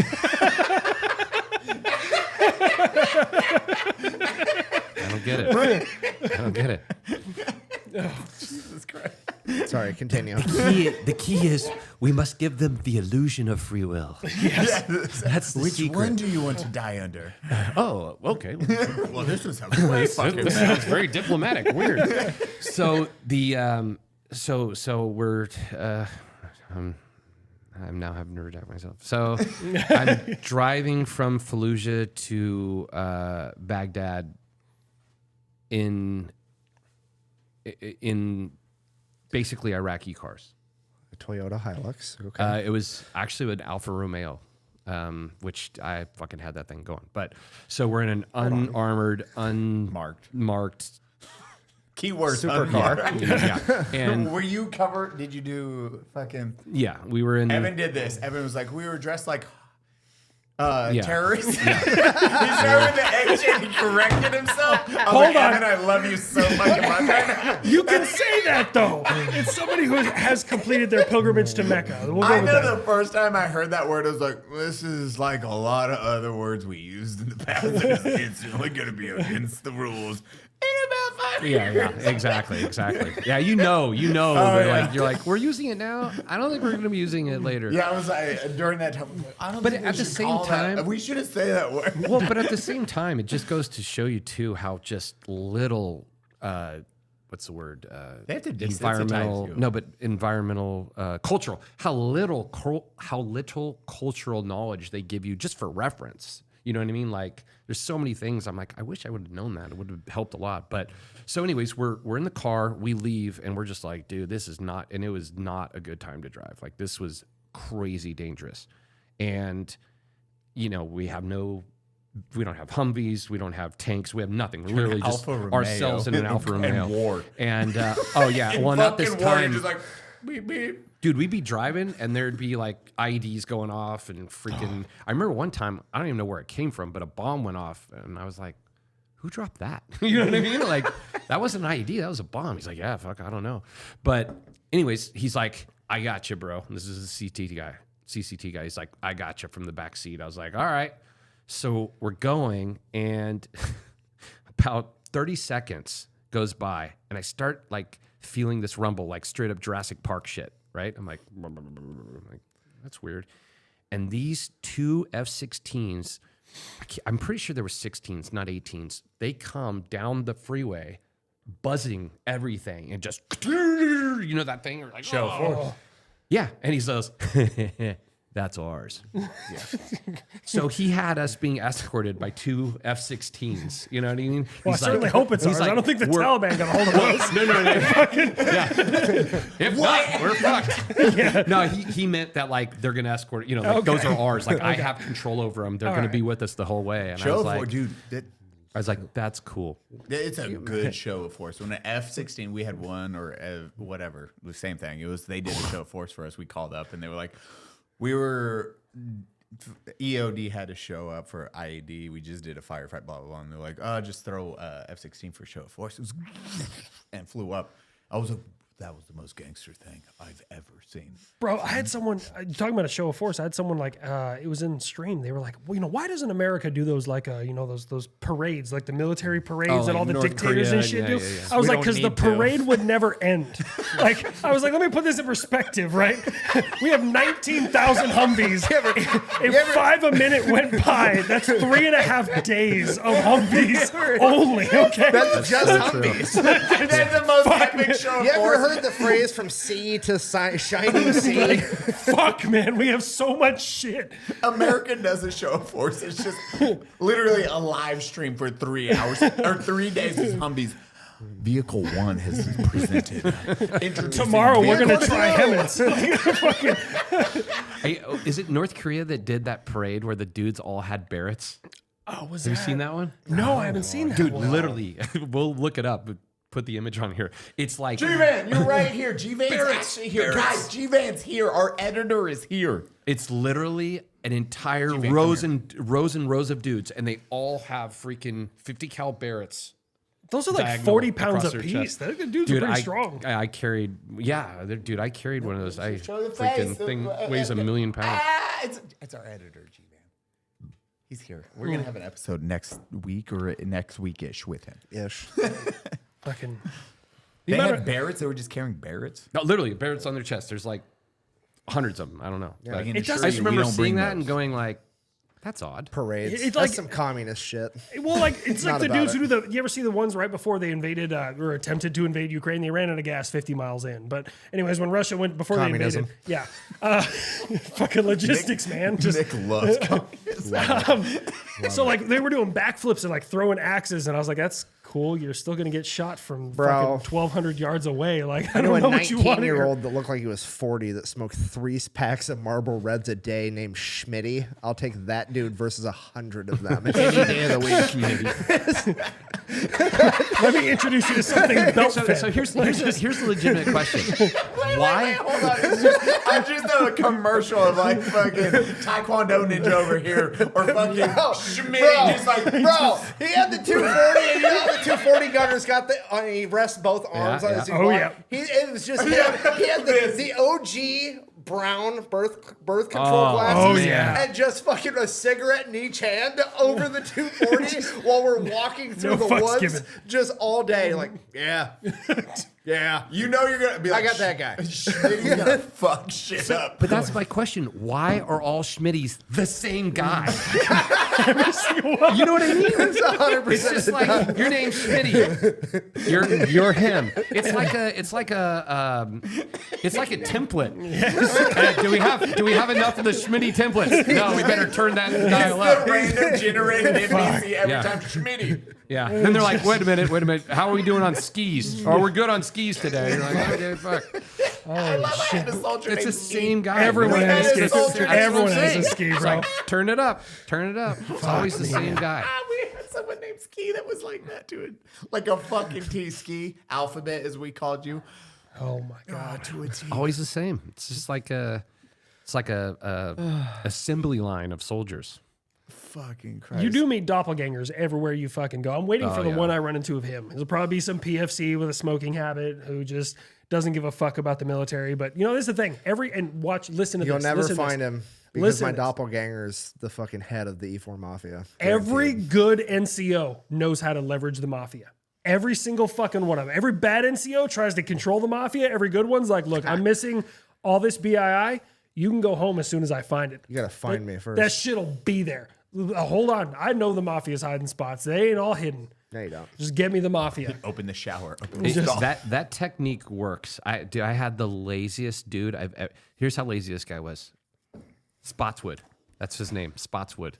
Spotswood was so lazy. Would you have to wake up at formation was like at Bro's 6:30 last at name's that time. literally give a or fucking take. He would challenge. literally wake up and pull from underneath his bed a little tray of water and his toothbrush.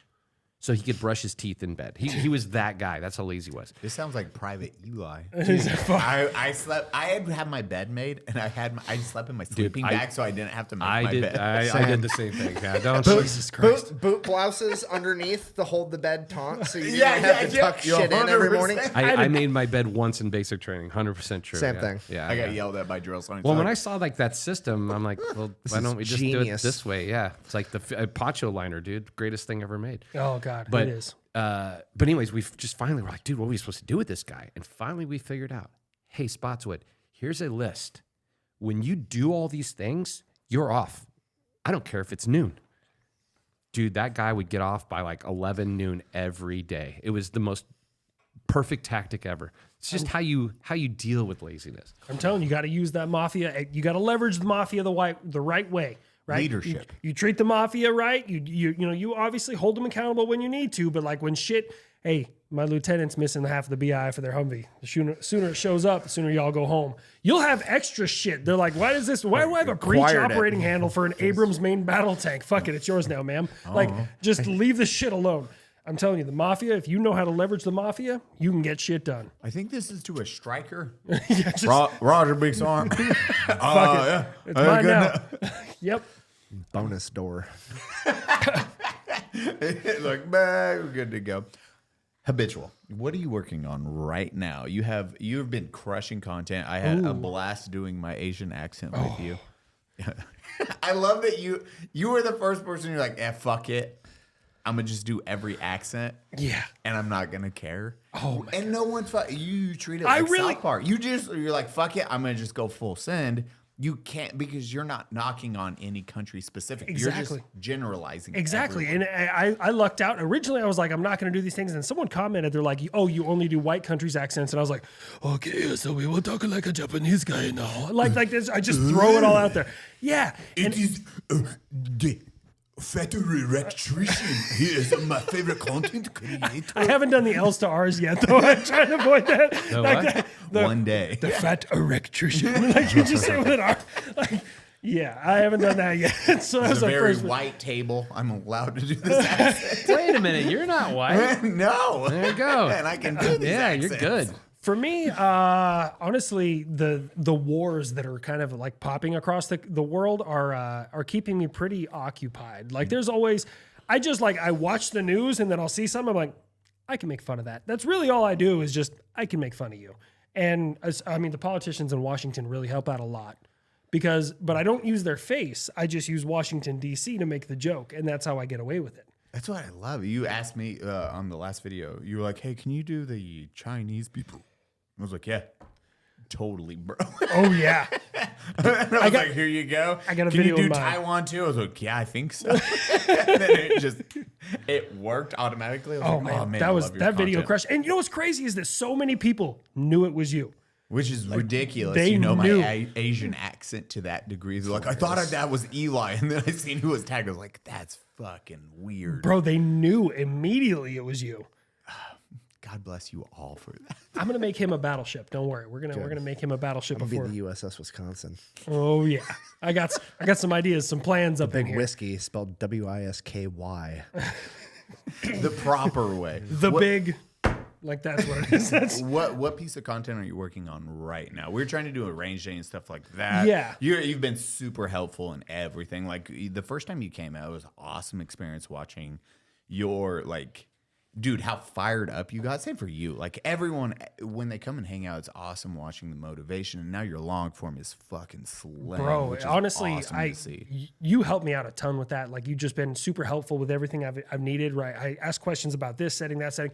But for right now, so I was really diving into the air defense systems, and I feel like I've run into almost a finite amount of air defense systems. So now I'm kind of segueing into, I did one recently, and we're going to see how lists work out well for me. You know, top 5 this, top 5 that. So I don't have anything in the pipe right this second. I'm actually, my wife, before I got on the plane this morning, she's like, you need to think of your next long form, because I didn't have anything stuck in my brain yet. She's like, you need to figure it out. And I was like, okay.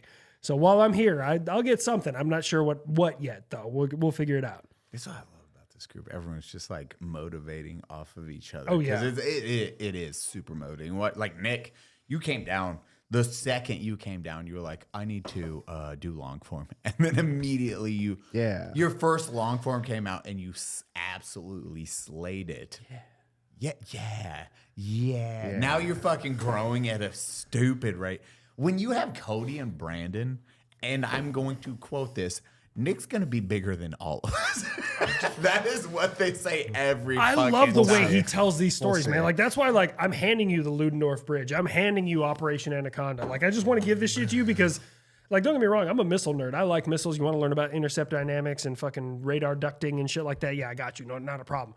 But, like, the way you tell how history happened, I fucking love that shit. Anaconda and Roberts Ridge, obviously it's the industry I work on. The other interesting thing about them is there hasn't been movies made about them yet. No. So that's virgin content.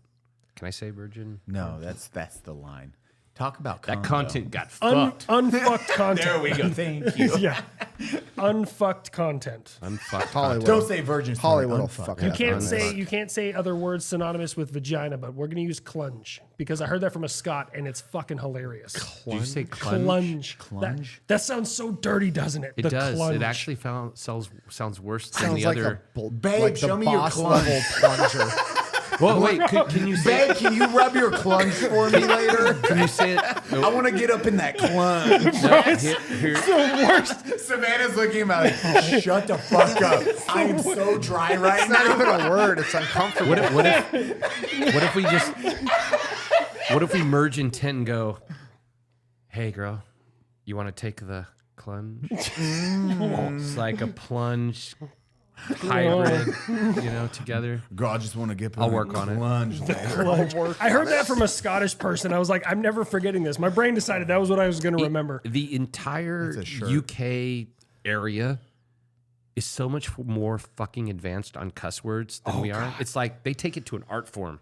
It's so I mean, beautiful. there's been times I've been yelled at, and I'm like, I literally don't know what you said, but I'm To offended. be honest, everybody thinks that like America's really racist, but like that other hemisphere is so much better at being racist. They're classist, they did invent it. Every time I talk to somebody from that part of the world, I'm impressed. We copied it from them. We just looked at Apparently, that's what we're supposed to do. Well, that's what I like about Australians. They have such a liberal use of the C word. Like I was in, Oh, dude. again, a non, or what did I say? YouTube does not like that. Yeah, word. YouTube does not like. Yeah, don't say that word. on this. Oh, I'm chat. not going to say it. We're gonna get in but trouble. like, I was at I the just like smoke YouTube's pit. like, that's the N word, essentially. And you're like, really? I don't think so. And like, there was these Aussies if that Australia rolled over. was throwing around the N word like they throw around the C word, there'd be an issue. Yeah.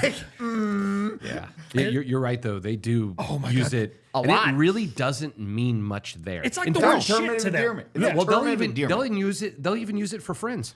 Yeah. Oh yeah. And It's like I'm the like, F word in America. Do you think I get It's away very with dynamic. it? Do you You're think right, I get you're away right. with it with an Australian accent? Not on the Ooh, not on Okay, the that's fair front, enough. Fair enough. Dude, okay. we watched the monetization. We with had one Australian video. women.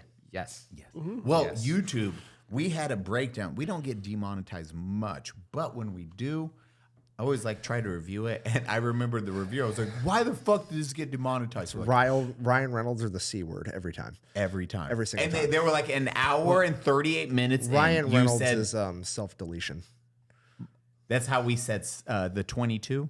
That's why now we call it the Ryan Reynolds yourself. Because if you say that word or reference it too directly, So I'm not allowed to say that someone irritated me so much I'm only going to do 21 push-ups tonight. You can say that. That's Okay, fine. okay. Okay. AI's like, That's I do obscure not enough. understand. Like you 21. can't use his name. No, you can say Ryan Reynolds. no. Ryan Reynolds is a reference to his GVAN, you can't say superhero GVAN. Block character. this out. You can't Okay. say. It's Yeah, I what got we you. call I it. got The I gotcha. the Interesting. yeah, that's Interesting. Very interesting. I didn't know that.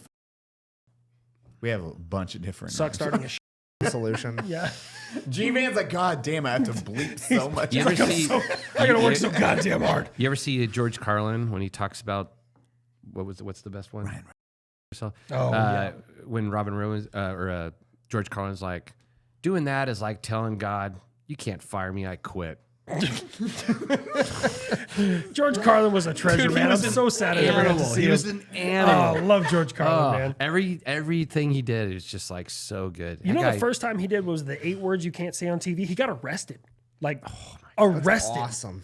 Wait, Yeah. what? I was. don't know this love story. it. I saw a TikTok on it. I don't know how true it is, but like apparently he did it live in a like on a television show, and they arrested him afterwards. Dude, I remember being a kid or young adult, I don't know, and they straight up arrested 2 Live Crew when they did that show. No Remember shit. that in 92? I think 92? They God, I'm were dating not. myself. They were not born yet. I was 7. Hold on. I was 2. I was negative 2 92. You were in 2. 92. So they obviously watched that live I mean, on TV. I was 2. probably saw I it just eventually. remember seeing it.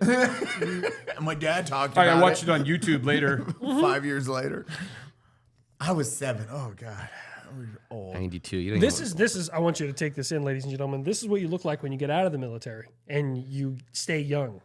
This is what you look like when you've been doing it for 15 years. And I daily contemplate the amount. Never mind. We're just gonna move on. No, Anyway, yeah. so When back to your are story. we? Yeah. What do I got to do to get you fired? So you What just do you got to do to get me content fired? full time? Yeah. I don't know. A lot of people want to get me fired.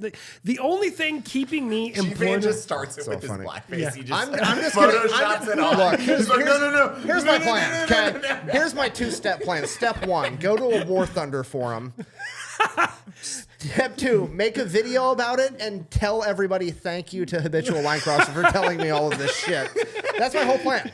And then he's gonna get fired. And then I'll also get arrested. How many years do you have left? I got 5 years left, but I'm going warrant, so I'll have 6 years.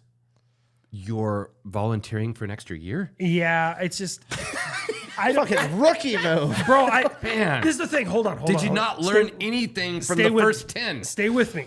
I was a first sergeant for 17 days, and I wanted to drink because the military is the biggest group of retards and assholes you've ever fucking met. And they were, I didn't know I wasn't supposed to smoke crack and drive. Okay, you fucking mongoloid. And like, but then you have some fucking. Get you talking about privates, you start going I'm off. telling you, man. Like, and then you got some fucking This lived. fucking mongoloid. It's fucking, and then you get some fucking SAR major that calls me, Sergeant Long, why did he drink and drive? Oh, let me see. Look up my list. His parents are related. He had fucking 8 lead paint chips as a kid. Fucking drank.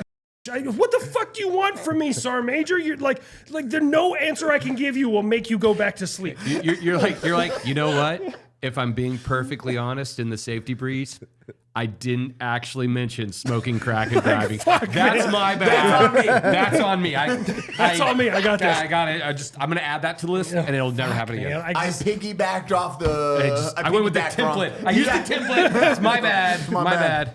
fuck, man. Like I love the military, but some like don't get me wrong, I love what I do. I love like missiles and fucking tactics and you know everything that I do with the system and shooting shit down. And I love like being that asset. I love it. I But love then- that you didn't mention privates in anywhere No, but you no. love. Well, fuck, man. Soldiers, I I fucking get a hate phone them. call at 2 a.m. and just like, sorry, Sergeant, my wife can't get on base. Why? Because she was driving without a license. What the fuck you want me to do, you fucking idiot? The dumbest bunch of fucking idiots. So let me make a defense of that behavior. And I'm only saying this because now I've been out forever. The military does make you so dependent on it. That, you know what I mean? That in a It's, way, you know- it's not shocking that they're at, you know what I mean? It's like they make you go to them for everything. So I don't know. I could see how the system. God, I'm mad at how much of a point he has right now. I God just damn want it. the cheap. I want Basic training, literally like, I'm gonna tell you how to wipe your own ass, and then you get mad at them when they ask how to wipe their own ass. You see it later. Yeah, it's a They system. tell you don't like. You jump how high I tell you to jump. Some and people then- can recover. Some people stay And that's- broken and from that's that. the At this key. point, I'm That's the sticking key. around for the cheap healthcare. That's like why I'm sticking around. Is I want the cheap Oh, healthcare because when I it's so retire. good? Yeah. So on that though, I was gonna make a Russian- strong hand joke. I drank too much. I'm sorry. I was gonna make a Drink strong more. hand joke. You want another a one? hand joke. What? You ever seen Scary Movie 2? You know, grab my strong hand. Oh. I was gonna- do it with my strong hands. Yeah, it's a great. I'm movie. going to hell. That's all right. Fuck. I've used that joke many times. What's his name? Forget the guy's name. Funny guy. Oh no, that was Chris Evans. Chris Evans Chris, made no, that joke? no, the guy, the strong hand guy. Anyways, I can't Oh, think of okay. his name right now. But I've used this analogy before. I look at the military like a crazy girlfriend, It really is. And so it's like she's bananas. Oh, Like, yeah. bananas. But she's really hot, and sex is really good. So it's like you'll put up with, we're gonna go shopping for light bulbs. And you're like, fuck. But you do it, and then you're like bouncing between linens and things, Home Depot and freaking Bed Bath and Beyond, like your whole weekend, and you're just like, how did I get here? I want to agree with you, but like after my divorce, so I've been divorced and now I'm remarried. My wife is amazing, honestly. 1 out of 7.8 billion people on this planet, I'm telling you. And but I have such a long list of red flags. Like if the military was like that far, I would just be like, I can't do this. Cause like, I mean, I'm telling you, winged eyeliner, red lipstick, driving a Chevy Cavalier. Like I had weird red flags for the longest time. In the military, I agree in some point, but like after it's burned me in some ways, I got my red flags up about Uncle Sam. Well, but what I'm saying is you're still doing it. That's fair. I'll give you that. That's what I'm saying. It's you want to break up with her. Yeah. But you're just like, God, when it's good, it's really good. When it's bad, it's really bad. But I'm just hoping to be good more. Just do the content full time. That's next year when I go to Halloween, I'm gonna be How many years are you at? at 15 years. Can't you say I'm done at 15? I mean, well, no, technically I've re-enlisted and I would have to get out at 17. Would be if I Dude, if I drop 2 this years one is Better a than third 6. of 6. I know, but Science. You know You're what? correct. Hold on. Let me hit my logic here. You know what sounds better than being a full-time content creator and doing good things with you guys all the time? Whatever you're about to say, I can already tell. I'm a good Cheap healthcare and a pension on top of being a full-time content creator Okay, with you guys. all right. You're making a fundamental math error here. I'm 100% serious, and I got to put my foot down. It's a math error. Okay, how's the math error? I'm here for it. How much is your retirement? Oh, fucking not good. Probably 100% disability, which is like $3,400, give or take, a month. And then Which half of hold on. That 100% right there is guaranteed right now. You don't need to do another 5 or 6 years to get that. That's fair. So now concurrent retirement, how much? Right now, if I were to retire, I'd make about $2,100 a month, give or take. Okay, so how much do you think he could make after 5 years of doing what you're doing? Welcome to Unsub's new series, Reverse Recruiting. You're gonna fucking quit, and I'm gonna prove it to you with math and science and shit. You're fuck. Dude, I'm saying that. I'm saying this You'll because see the numbers and be like, fuck. it doesn't make any sense. And I'm serious. It doesn't make any This is the sense. thing. I know. I You're actually, an American hero. I love what I do, though, man. I That's- like that's- missiles and that's shit. all- I love what I do. You're autistic about Dude, it. I'm I fucking- literally got out, and then I still play Army, and I get paid for it. Way better than you got Way paid better. for Way being Army. You can like imagine being in control and only focusing on the things you like. Be a consultant. Be a missile consultant. But making like $400,000 a year. Yeah, monthly. That's not a bad. Fuck, man. You guys killing me. You're like, working. I can make $2,000 a month. It's working. Like, think about it though. $2 You're grand a like, I month. can make $2,000 a month. $2,000 a month. Or hear me out, $30,000 a month. How much would a Look. company insurance policy cost you? The best insurance you could fathom. $1,000 a month? Yeah, no, like $1,200 a month. $1,200 a month. Literally, that'll be your like, And can I add and dental? it- You know what? Fuck and it. I'm it's- going to get vision. and it's a business write-off. There you Just go, saying. dude. It doesn't make financial sense. Look, here, and look, this is how they fuck you. It's This is how they somewhere get in the This is how fucking- we fuck you. Just do 20 years. Just do 20 years. Somewhere in Fucking the, cut my to next goal- week, and he's like, "Well, Habitual Linecrosser's a new host. Yeah. Full time." Come to Texas. Fucking Everyone just starts moving. I'm like, somewhere yes, in the yes. basement of the Pentagon, there's going to be a bunch of crusty generals watching this video, being like, "How the fuck did they get him to quit? we gotta reverse engineer this and figure out how to get them all back." Shit out. Oh, and also killed those guys. Yeah, that's when you see guys. CCT. We become the CCT. Afghanistan. That looks like burning. Burn. Specters over the house, and then we're the little bodies flying out of it. To be fair, the government recruiting is getting slightly better lately. The ads have drastically improved. Have you seen the new Air Force ad? No. Where it's like the planet is 74% water. It's fucking this much percent Earth. And the air is 100% ours, and a fucking F-22 screeches by and does a fucking dead leaf move, and it's just like join the U.S. Air Force. You know what I was they like, should add to that's that, though? dope. They're going back to the dragon. The good fighting shit. The fucking, You know what they should add to that though? But you'll never come into contact with that plane. You will be on the ground hammering away on missiles. You'll never even see a 22. You'll never see it. You won't. statistically speaking, this is I not mean, for you're you. part of a bigger machine. You're, I mean, we only have 168 of them. I mean, that's all we have. But like, when you compare it to other 5th gens that are out there, like the Su-57, which, by the way, I don't know if you know this world. You know you're autistic, for the, right? Yeah, I'm just making for sure. for the Russian fanboys. You're gonna start me. It has a. that's It they does not- actively recruit. It does autism. not have a large enough reduction in radar cross section to be considered stealth by NATO standards. It is considered reduced visibility. So your Su-57 is not a stealth aircraft. But anyways, they have like what, 6 of them that work? 10 maybe? Yeah, no, well, I mean, to be fair, to Russia's credit, it is statistically impossible for a squadron of Raptors to take out a squadron of Su-57s Because they don't have a because squadron. they don't have a squadron. Fucking. Oh, they Get fucked, just. Russia. Communism. Fuckface. Okay? Burn. You want to know why it's so much bigger than the F-22? It's not because it's better. It's because it has to have a bigger gas tank because communism doesn't have good enough logistics to do aerial refueling, you fucking morons. I thought their engines were just so far apart because they were a victim of fetal alcohol syndrome. Actually, in Russia, What do you mean? Their eye drift. in Russia, they just call that childhood.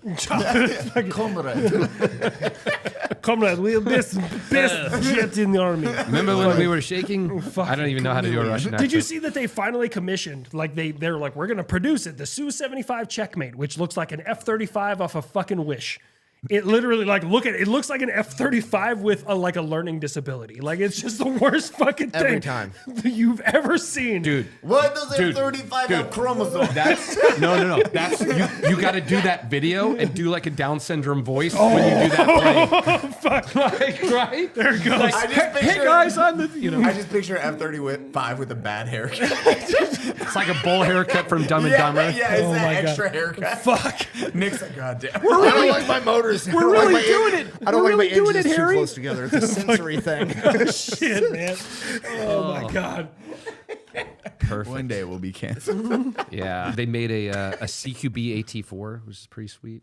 Wait, the hold fu- on. hold Time the out. That's fuck on. That's what we need to hear about. A CQB AT4. Yeah, CQB AT4, it was awesome. Close quarters combat anti-tank. So basically, what Rocket they launcher. Clear the room and be like, hostage. well, I'm For all those times you've If walked I'm- into a living room and there was a fucking tank there. Sorry, I'm just kidding. Waltz I'm really past glad I thought of this.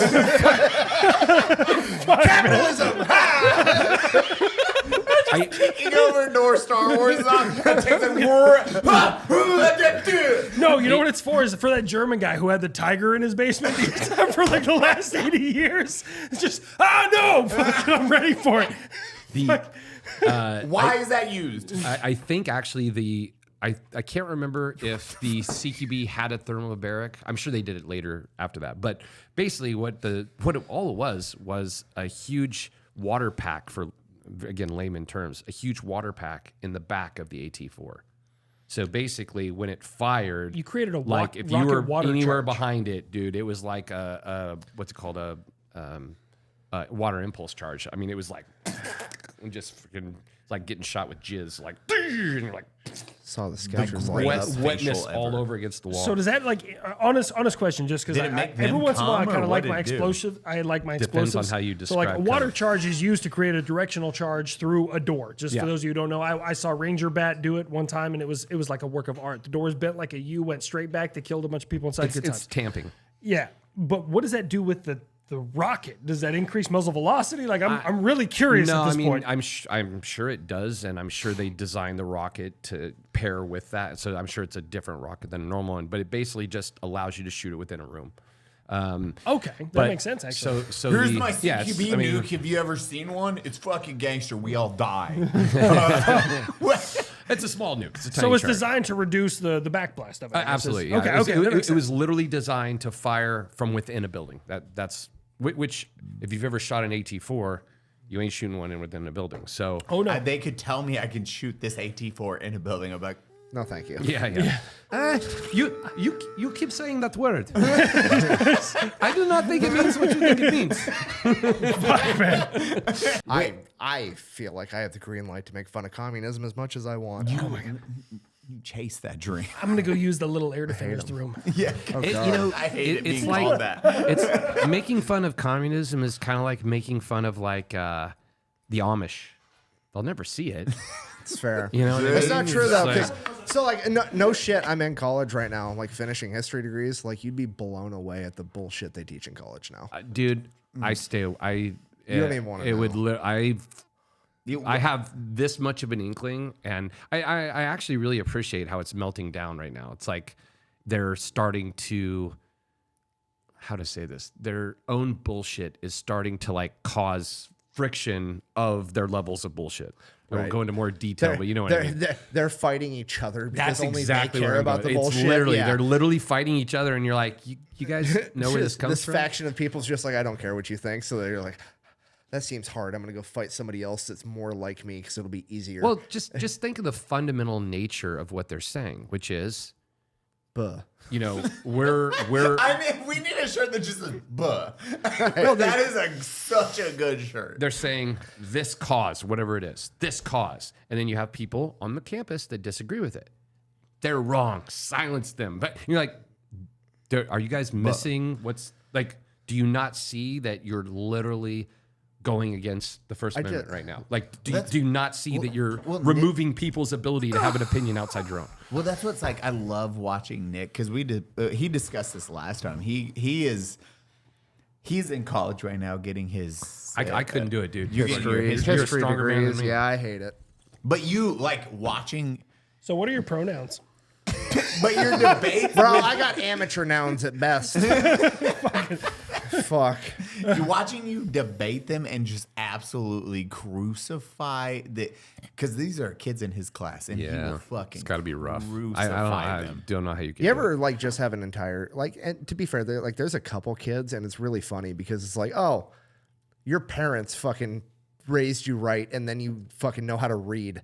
Like, that's literally all this kid does, and he's just like wrecking everybody else in the class is defending communism on a daily basis. It's fucking insane. Like, fucking. Well, that's not real communism. It's like communism is founded in the fucking ideology of Karl Marx, a dude that is buried in a fucking private cemetery in England because he didn't want to be buried next to all the fucking peasants. He didn't want a state-assigned plot, which was available at the time, by the way. He didn't fucking want it because he didn't want to live next to you fucking peasants. And now, if you want to go pay homage to the creator of communism, you have to pay money to go visit this motherfucker's grave, okay? It makes no goddamn sense, and you still do. You're like, oh, he's a fucking genius. This is the best way to live. It's never fucking worked. It results in genocide every fucking time. But clearly, it's going to work the next time we try it. It's going to be fucking great. We should absolutely do that. You just triggered a whole bunch of people in the comments. Fuck section. them. Not on this Fuck them. You know what? Get on your fucking iPhone or your Android and bitch about it. It's all products of capitalism. Okay? You want to know why Karl Marx is buried in fucking England? It's because he got fucking exiled from his own goddamn country. So he went to the only place on the planet tolerant enough to handle that fucking moron. London, literally the birthplace of fucking capitalism. Because that's fucking the triggered only can we get place him? that can deal with that stupid bullshit. Because in capitalism, you can be a communist if you want. Go buy a plot of land, roll around in the mud, and fuck each other. Nobody cares. Okay? You can do that. Try being a capitalist in communism. They will fucking murder you. Oh my Okay, god. that's exactly what they tried to do to West Berlin. This is the Okay? best night of my Oh my life. god. Oh fuck. They're better than us. We're gonna blockade them off and starve them to death until they join communism. That's what they do every fucking time. Oh my god. I G-Man, that's your intro.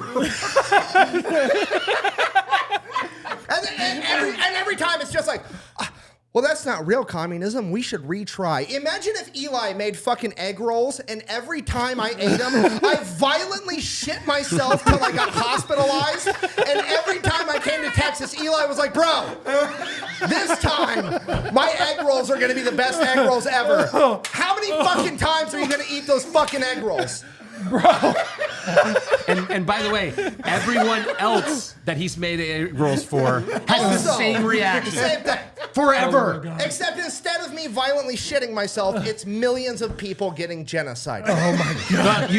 You shit yourself to death. Oh, this is the best night of my life. But Fuck. don't worry, it's okay. It's okay. It's It'll fine. probably work A bunch out. of people with 4-year degrees that they don't use that have Skittle-colored hair are going to call me a pseudo-intellectual and tell me I'm wrong from their fucking iPhone and explain why the fuck.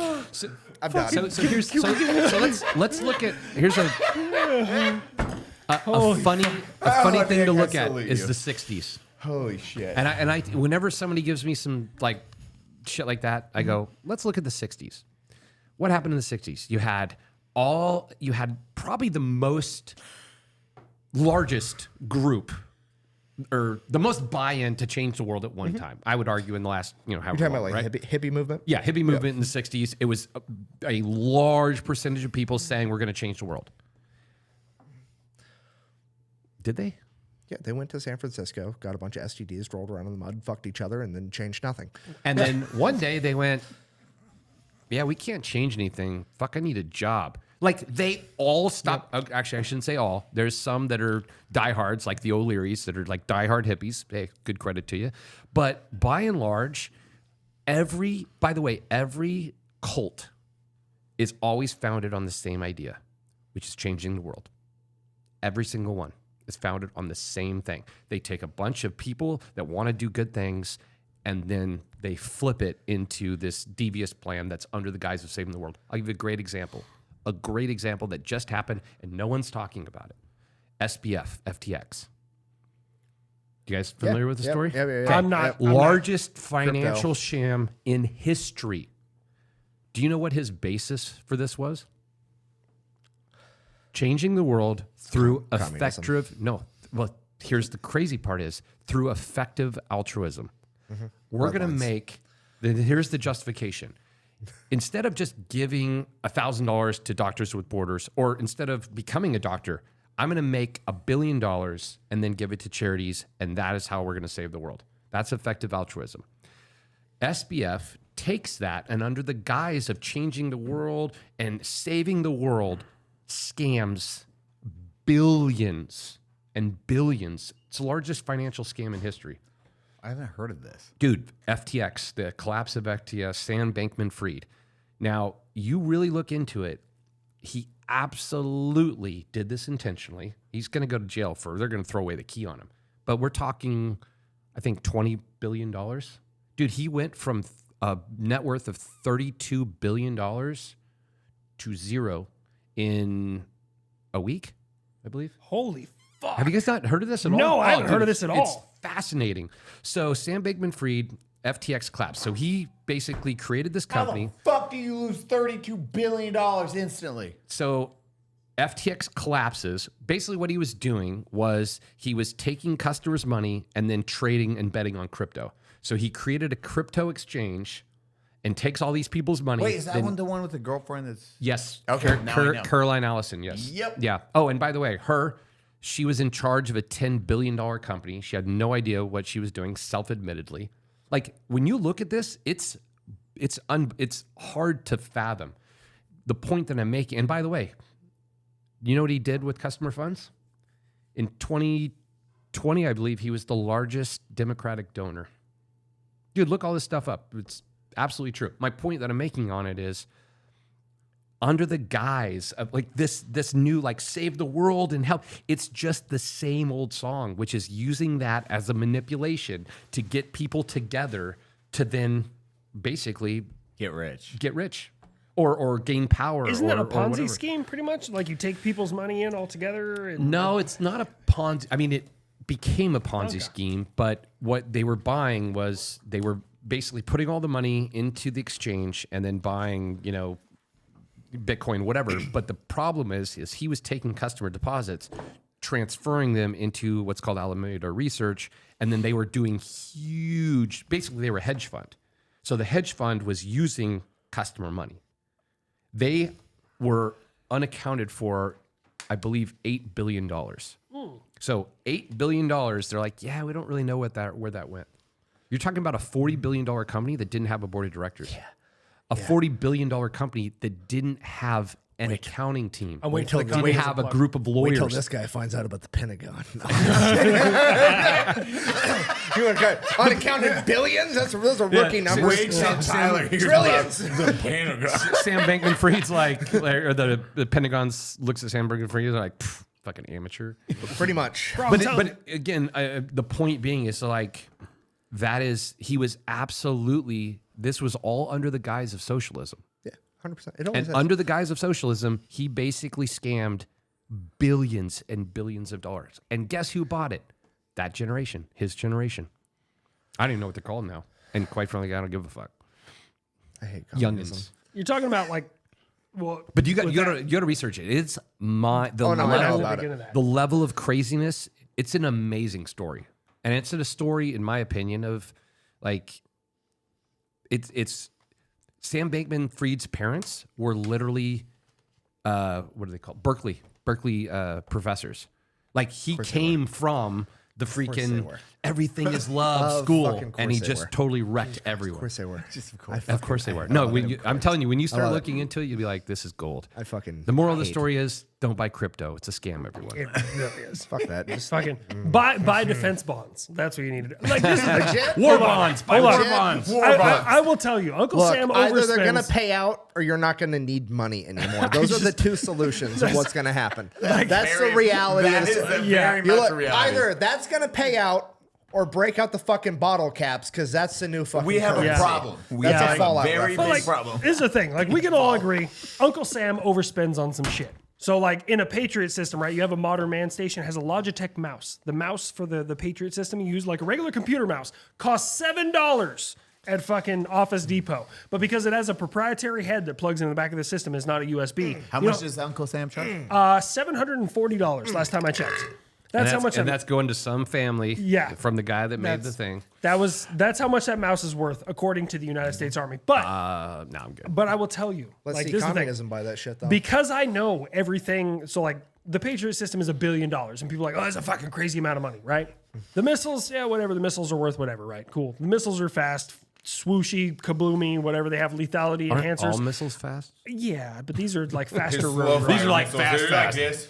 It's really awkward. I tell you right now. So you want to hear some crazy shit, and I can tell you guys this, right? So Patriot, I saw the only video in history of Patriot firing in succession with THAAD. Now THAAD is our Terminal High Altitude Area Air Defense, Obviously. right? And THAAD, I thought it THAAD was makes Patriot look linebacker like a from Blue fucking Mountain State. Hey, this is that. So, but check this out. This is gonna blow your fucking mind. That mountain football player launched into tackle missiles. Oh man. Go on. So this was a civilian video, took him by a civilian, handed over to a military member, handed to another military member, handed to a friend of mine, and I saw it, right? And Patriot missiles unclassed travel at Mach 4. Mach 4 is how fast a Patriot missile moves unclassed. They moving. That's THAAD missiles move exponentially faster than this. Well, in January of 2022, Patriot and THAAD fired at the exact same time. This was in the United Arab Emirates. Houthi rebels decided to fire a missile. They fucked around. They found out real fucking quick, right? So they fire this missile or missiles. And Patriot, you see, like in the video, you see Patriot, fireballs going up, and they're moving. I mean, Mach 4, that's pretty fucking quick. They're moving. That's cooking. And then you see one fuck all missile just go flying past them like they're not even moving. That's a THAAD tower. That's what that is. But here's the kicker about THAAD, right? So THAAD is a 2-stage missile. Missile goes up, separates stage 1 from stage 2. This missile is the epitome of, but first, let me take a selfie, right? So this is what this missile fucking does. Right, it goes up. The warhead separates from stage 1. The warhead takes an image of the target.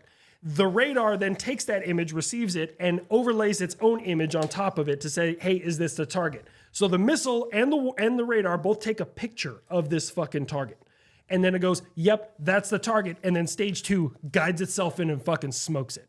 how fast is Who's confirming it? Unclassified Mach 8. Last I read, Mach 8, give or take. What's that? It. So it's The computers. The computer. it's So they- double checking itself Yes. as it Yep. separates. So the operator just fires and says, "Kill this thing," and it's like, "Cool, I'm gonna go do that job," and it just fucking sends. I guess the question I have is it possible that it goes, shit, I'm wrong. I'm so wrong. It absolutely could. Okay, It all right, absolutely could. So like if it goes up and it's like, let me take a selfie and it's the wrong selfie, it's like, no, fuck this. I can't do this. And then it fucking falls off, right?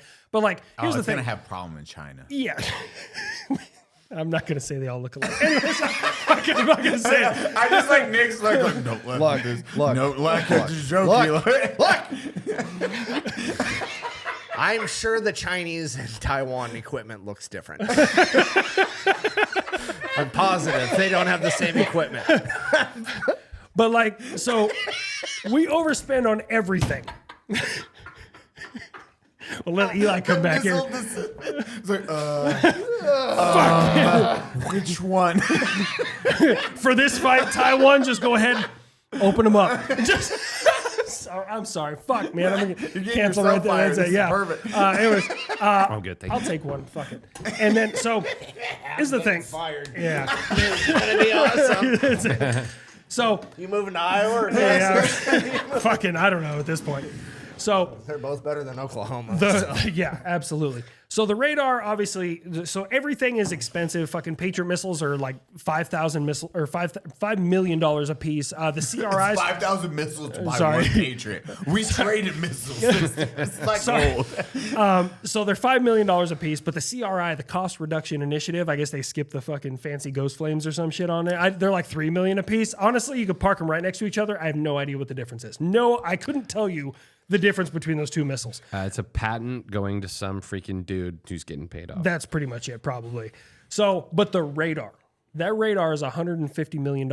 And every bit of that money makes sense because I know what that fucking radar can do. I'm going to tell you some theoretical shit. Obviously, theoretical. I can't tell you that this exists in the world, but theoretical. So there's this thing out there, a theoretical, called Do this. called NCTR. You can look this up. It's called non-cooperative target recognition. Now, the theory is that a radar pushing radiation beams using light to measure auditory fucking returns. So as light moves through fucking sound, as that light comes back to that radar should be able to read the sound that is coming off of that engine of that aircraft. It could also measure that engine of that aircraft and then come back and tell you if that's an F-18 or if that is a MiG-29. It can give you a list of aircraft based off of the way the engine sounds and the size of that motor that it's getting returns off of at 300,000 kilometers a second. Absolutely fucking terrifying. That's a theoretical. Remember, that's theoretical, folks. Non-cooperative target recognition is theoretical. So what if they just build all their jets with our engines? They don't get our engines. They're sanctioned right now. I mean, That's fucking insane. So that's how, like, that's just theoretical. that's theoretical. That's It theoretical. sounds like a freaking radar system with like split personalities. It's or a radar that can, again, theoretical. This is a theoretical thing that can You're dig just through. trying not to get fired Yeah, right now. that can dig through a debris field. It can smoke you with a missile and then dig through your debris field and look for additional warheads. God, that the proportional video that I Yeah, made. proportional. The amount of comments I get on it from like angry people that are like, that would never happen today. The American Navy's not that strong anymore, blah, blah, blah. It's like, bro, fucking the USS Gerald Ford is parked off the coast of a It's certain worse. region on the planet. It's so much worse than you fucking can So even- much worse. It's nuclear powered and it's 500 megawatts of the weak link, logistically speaking, with the USS Gerald Ford is the fact that people have to live on it. The only thing on that boat that needs to be replenished regularly is food so the people can fucking eat. That thing has left America. It doesn't have to return for anything other than food for the next 25 years Nuclear power. because it's nuclear powered and it has Can't they just do like some freaking indoor gardening? You know, and it. it's just raise like rabbits. I don't know. they don't have, they wouldn't have room for missiles. It at can that point. generate so much power that you could literally park it off the coast of a major U.S. city after a natural disaster, and it could provide power to the city. What does that plug look like? Does it have like Fucking- 4 prongs?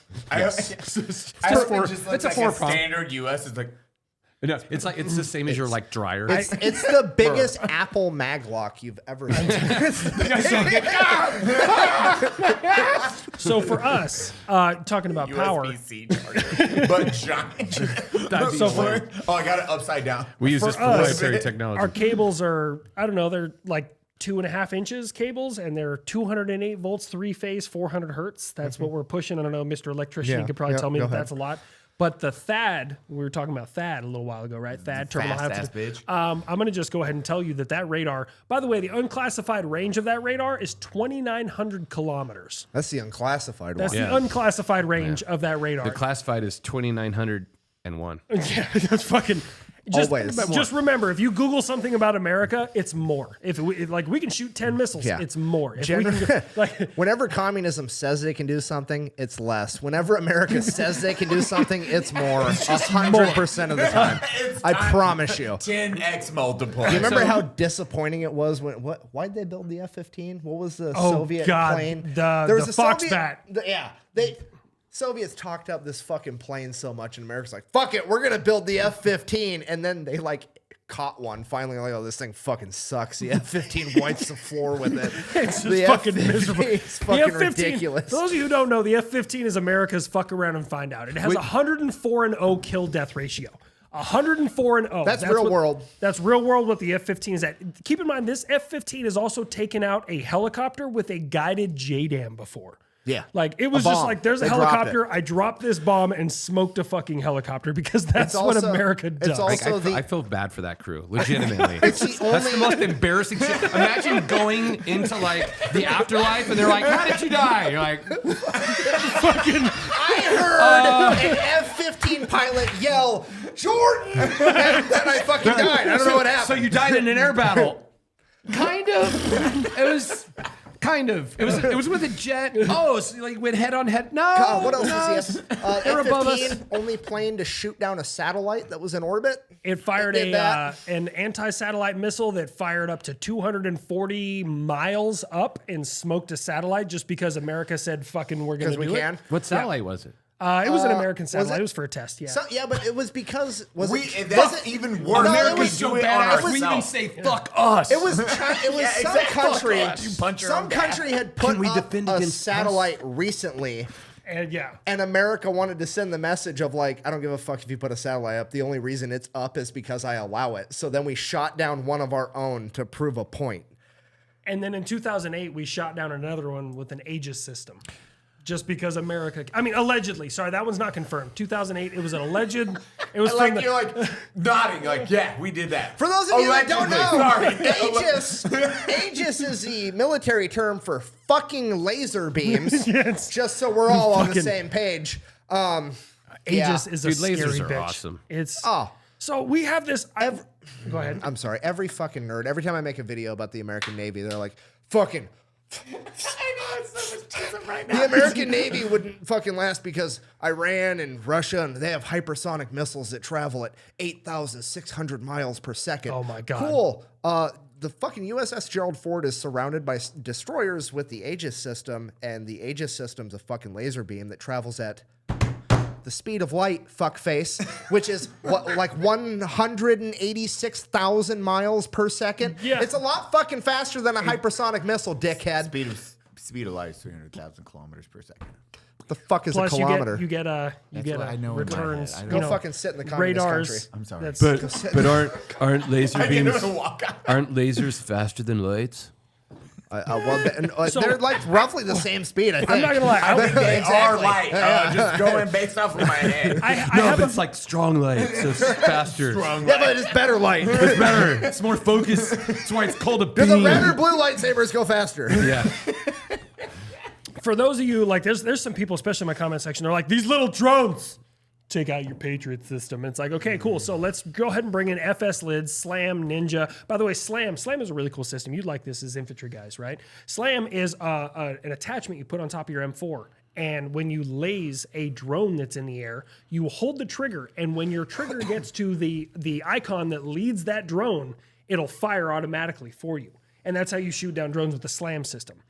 That's, by the way, that's a slam. The FS lids, on the other hand, just kills all fucking signal in the area. So does the Ninja, and so does the Coyote's kind of cool. It's a drone that goes up and hunts down their fucking drone because America just does shit like that. Shouldn't a Coyote be a drone that goes and grabs a drone and takes it into another place? It just kind of explodes through it. I mean, that works. This coyote and grabs Mexicans, brings it over to the place. Like, no, This is my drone. No. It's not a Coyote. And then you got the, honestly, big failure of research and development on America's side, because we have this thing called DEM SHORAD, which stands for Directed Energy Maneuver Short Range Air Defense. Sounds like a laser beam. It is a laser beam. It's a fucking laser beam. And for the cost of a gallon of diesel, which Uncle Sam pays like $4 for a gallon of JP8, right? You can down probably 10 to 15 drones. So it's a laser beam on top of a fucking striker. Like they just were strikers with freaking laser beams on their head. And this is in full production. It's at 460th right now in fucking Fort Sill. They have them. They exist. They're real. They're here. They can shoot down artillery and anything size 3 or below drones. So commercial off the shelf. It's a laser beam. You just sit there, and unfortunately, this is the big failure of research and development. Doesn't make phaser sounds, doesn't make Death Star sounds. We need to go back to the drawing board. Well, who are these engineers? I know, right? Fucking wild. Bad No ones. sounds. I just love that the comment section is being like, oh yeah, drone. Like, fuck it. The comment section that has like America bad opinion is like, oh yeah, well, consumer grade capitalism is going to defeat you. It's like, no, it's not. No, it isn't. No, I wish you the no best idea. in your future endeavors. Consumer grade capitalism is the shit the government had 35 years ago. Like they've got fucking solutions well before they gave it to everybody else. The amount of shit, like, because I mean, this is the thing. So we just stood up the counter UAS school on Fort Sill, unmanned aerial system. Sorry, Drones. Drones, UAV, UAS, RPA. Every officer got a fucking OER bullet for a different acronym for just UAV. But anyways, so counter UAS school, and they stood up. There's like, I mean, there's LMATIS, there's Mantis, there's Ninja, there's fucking FS lids. There's, I mean, all these different systems, and they're teaching. Like special forces guys are coming down and they're like, how do I deal with drones? And they're like, well, we're going to hand you this thing, which looks like a laser gun. And you're just going to pew and shoot them down. See, and that's the problem. Those guys are like, no. Like, how do I deal with them? I want to know how to shoot them myself with my gun. I don't want to fucking, we're going to give you a device and it's going to drop it up. Fuck you. How do I shoot it? Can you develop a bullet that's actually 5 bullets? You know that's what it is. What about a shotgun round, but it's like an 8 gauge? I want a 40 millimeter grenade with a net. I like it. I thought about that. No, on a serious note, why has no one made that? Bro, just like they were like, sir, no, we already have the solution No, for it's a this. 40 millimeter grade launcher. They're arguing back and net. forth. I was In like, brother, 20 In 2016, the Air Force used to drive around the airfield and just shoot at them with 12 gauges. Like we were in a non-disclosable country in Southwest Asia, whatever the fuck it was, and they would drive around the fucking runway, and you just like hear the Air Force running around with 12 gauges, like they're shooting at another fucking commercial drone, man. Like we had nothing But for see, them that's the back then. thing.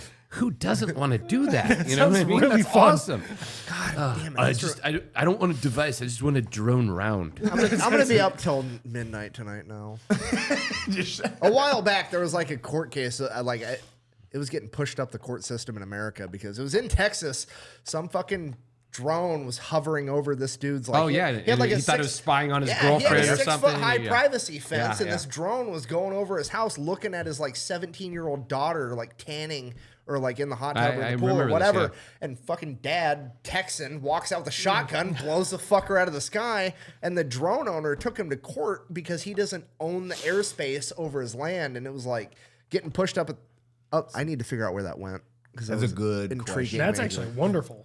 I would really very much like to know how I want to know the turned out. answer because, like, I don't know, raises a question of like, how much airspace do you own over your house?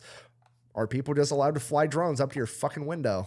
Well, I didn't it's even figure interesting. that out So again. a lot of our original drone designs, our original anti-drone designs for the whole world, like this, I mean, freaking every country, name it, right? It was to kill its signal, and a lot of drones, commercial off-the-shelf drones, have a return to like home. return You home. know, they have like a return home setting.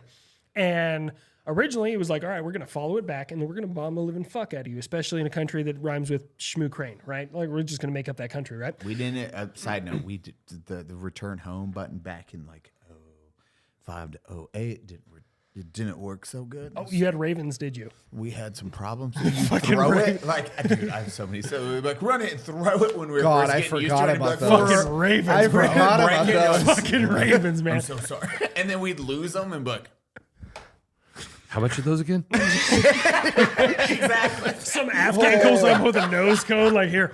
But no, so like the bad guys. Nick, what? You have a. Go ahead. Did you see the viral video that came out like a month or two ago of they were saying it was an ex 160th pilot. I have no idea, but he was in this little tiny commercial helicopter with like one co-pilot, and they were flying around the woods, and this kid had a remote control airplane, and it got caught in the trees. Oh, I think and I he saw fucking that. walks up and fucking parks his helicopter in the tree. Like there's branches coming into the fucking And he cab of grabs this it for the helicopter, fucking and kid. the co-pilot grabs the helicopter and he takes back off and goes and gives it back to this kid. And saw that. I did see that. he's got a Helicopter. fucking cigarette in his hand on the controls the whole time. You land next to the family's house. You're like, here you go, kid. Here you go, guys. I was happy to do it. It was the most fucking incredible thing That's I've like ever the seen. modern equivalent of like, some ridiculous story to get a cat out of a tree. You know what I mean? It's like, how is that even possible? That Fucking. it's crazy. So jumping back to that, right? So the return home option. So the bad guys got smart. When we first started doing the return to home, we would just follow it back home, right? Bad guys got smart. So they started originally just returning it to another location and then we wouldn't know where they're at. But then they got smart and started returning it to their detonation location. So they could just blow it up anyways. So when we killed the signal, it would just go exactly where it was headed anyways, and they would blow it up anyways. So we had to get a little bit smarter. So like the DEM SHORAD right now has a 50 kilowatt laser. Lockheed Martin just came out with a 100 kilowatt laser. And then I think it's either Northrop we or know Lockheed. They're working on a 300 kilowatt laser, which is A death beat. the downside about that is like once you burn the drone, what's behind it? Because you might blind a pilot or Fuck them aliens. Fuck them aliens, okay? Something bad might happen at that if point. you look We're to sending your laser left, we beams see into them outer out. space. Going down, going down. Everyone. Bro, have you ever had was it LRAM or whatever it is? LRAS? Like it's a big box and it's got like a little fucking sight on it. And we used them in Afghanistan. You put them on a little tripod. They got an ASIP rate, antenna with them. 100% never use. Bro, so we had these things. I assure you, during my deployment, never in a million. We had these things in Afghanistan. They had a really powerful laser. When you laser somebody, it would feel like they were bit by a bug. And I'm not saying cancer. I would never say this. Not my I favorite. got bit by the cancer. Other, it's called your insides boiling.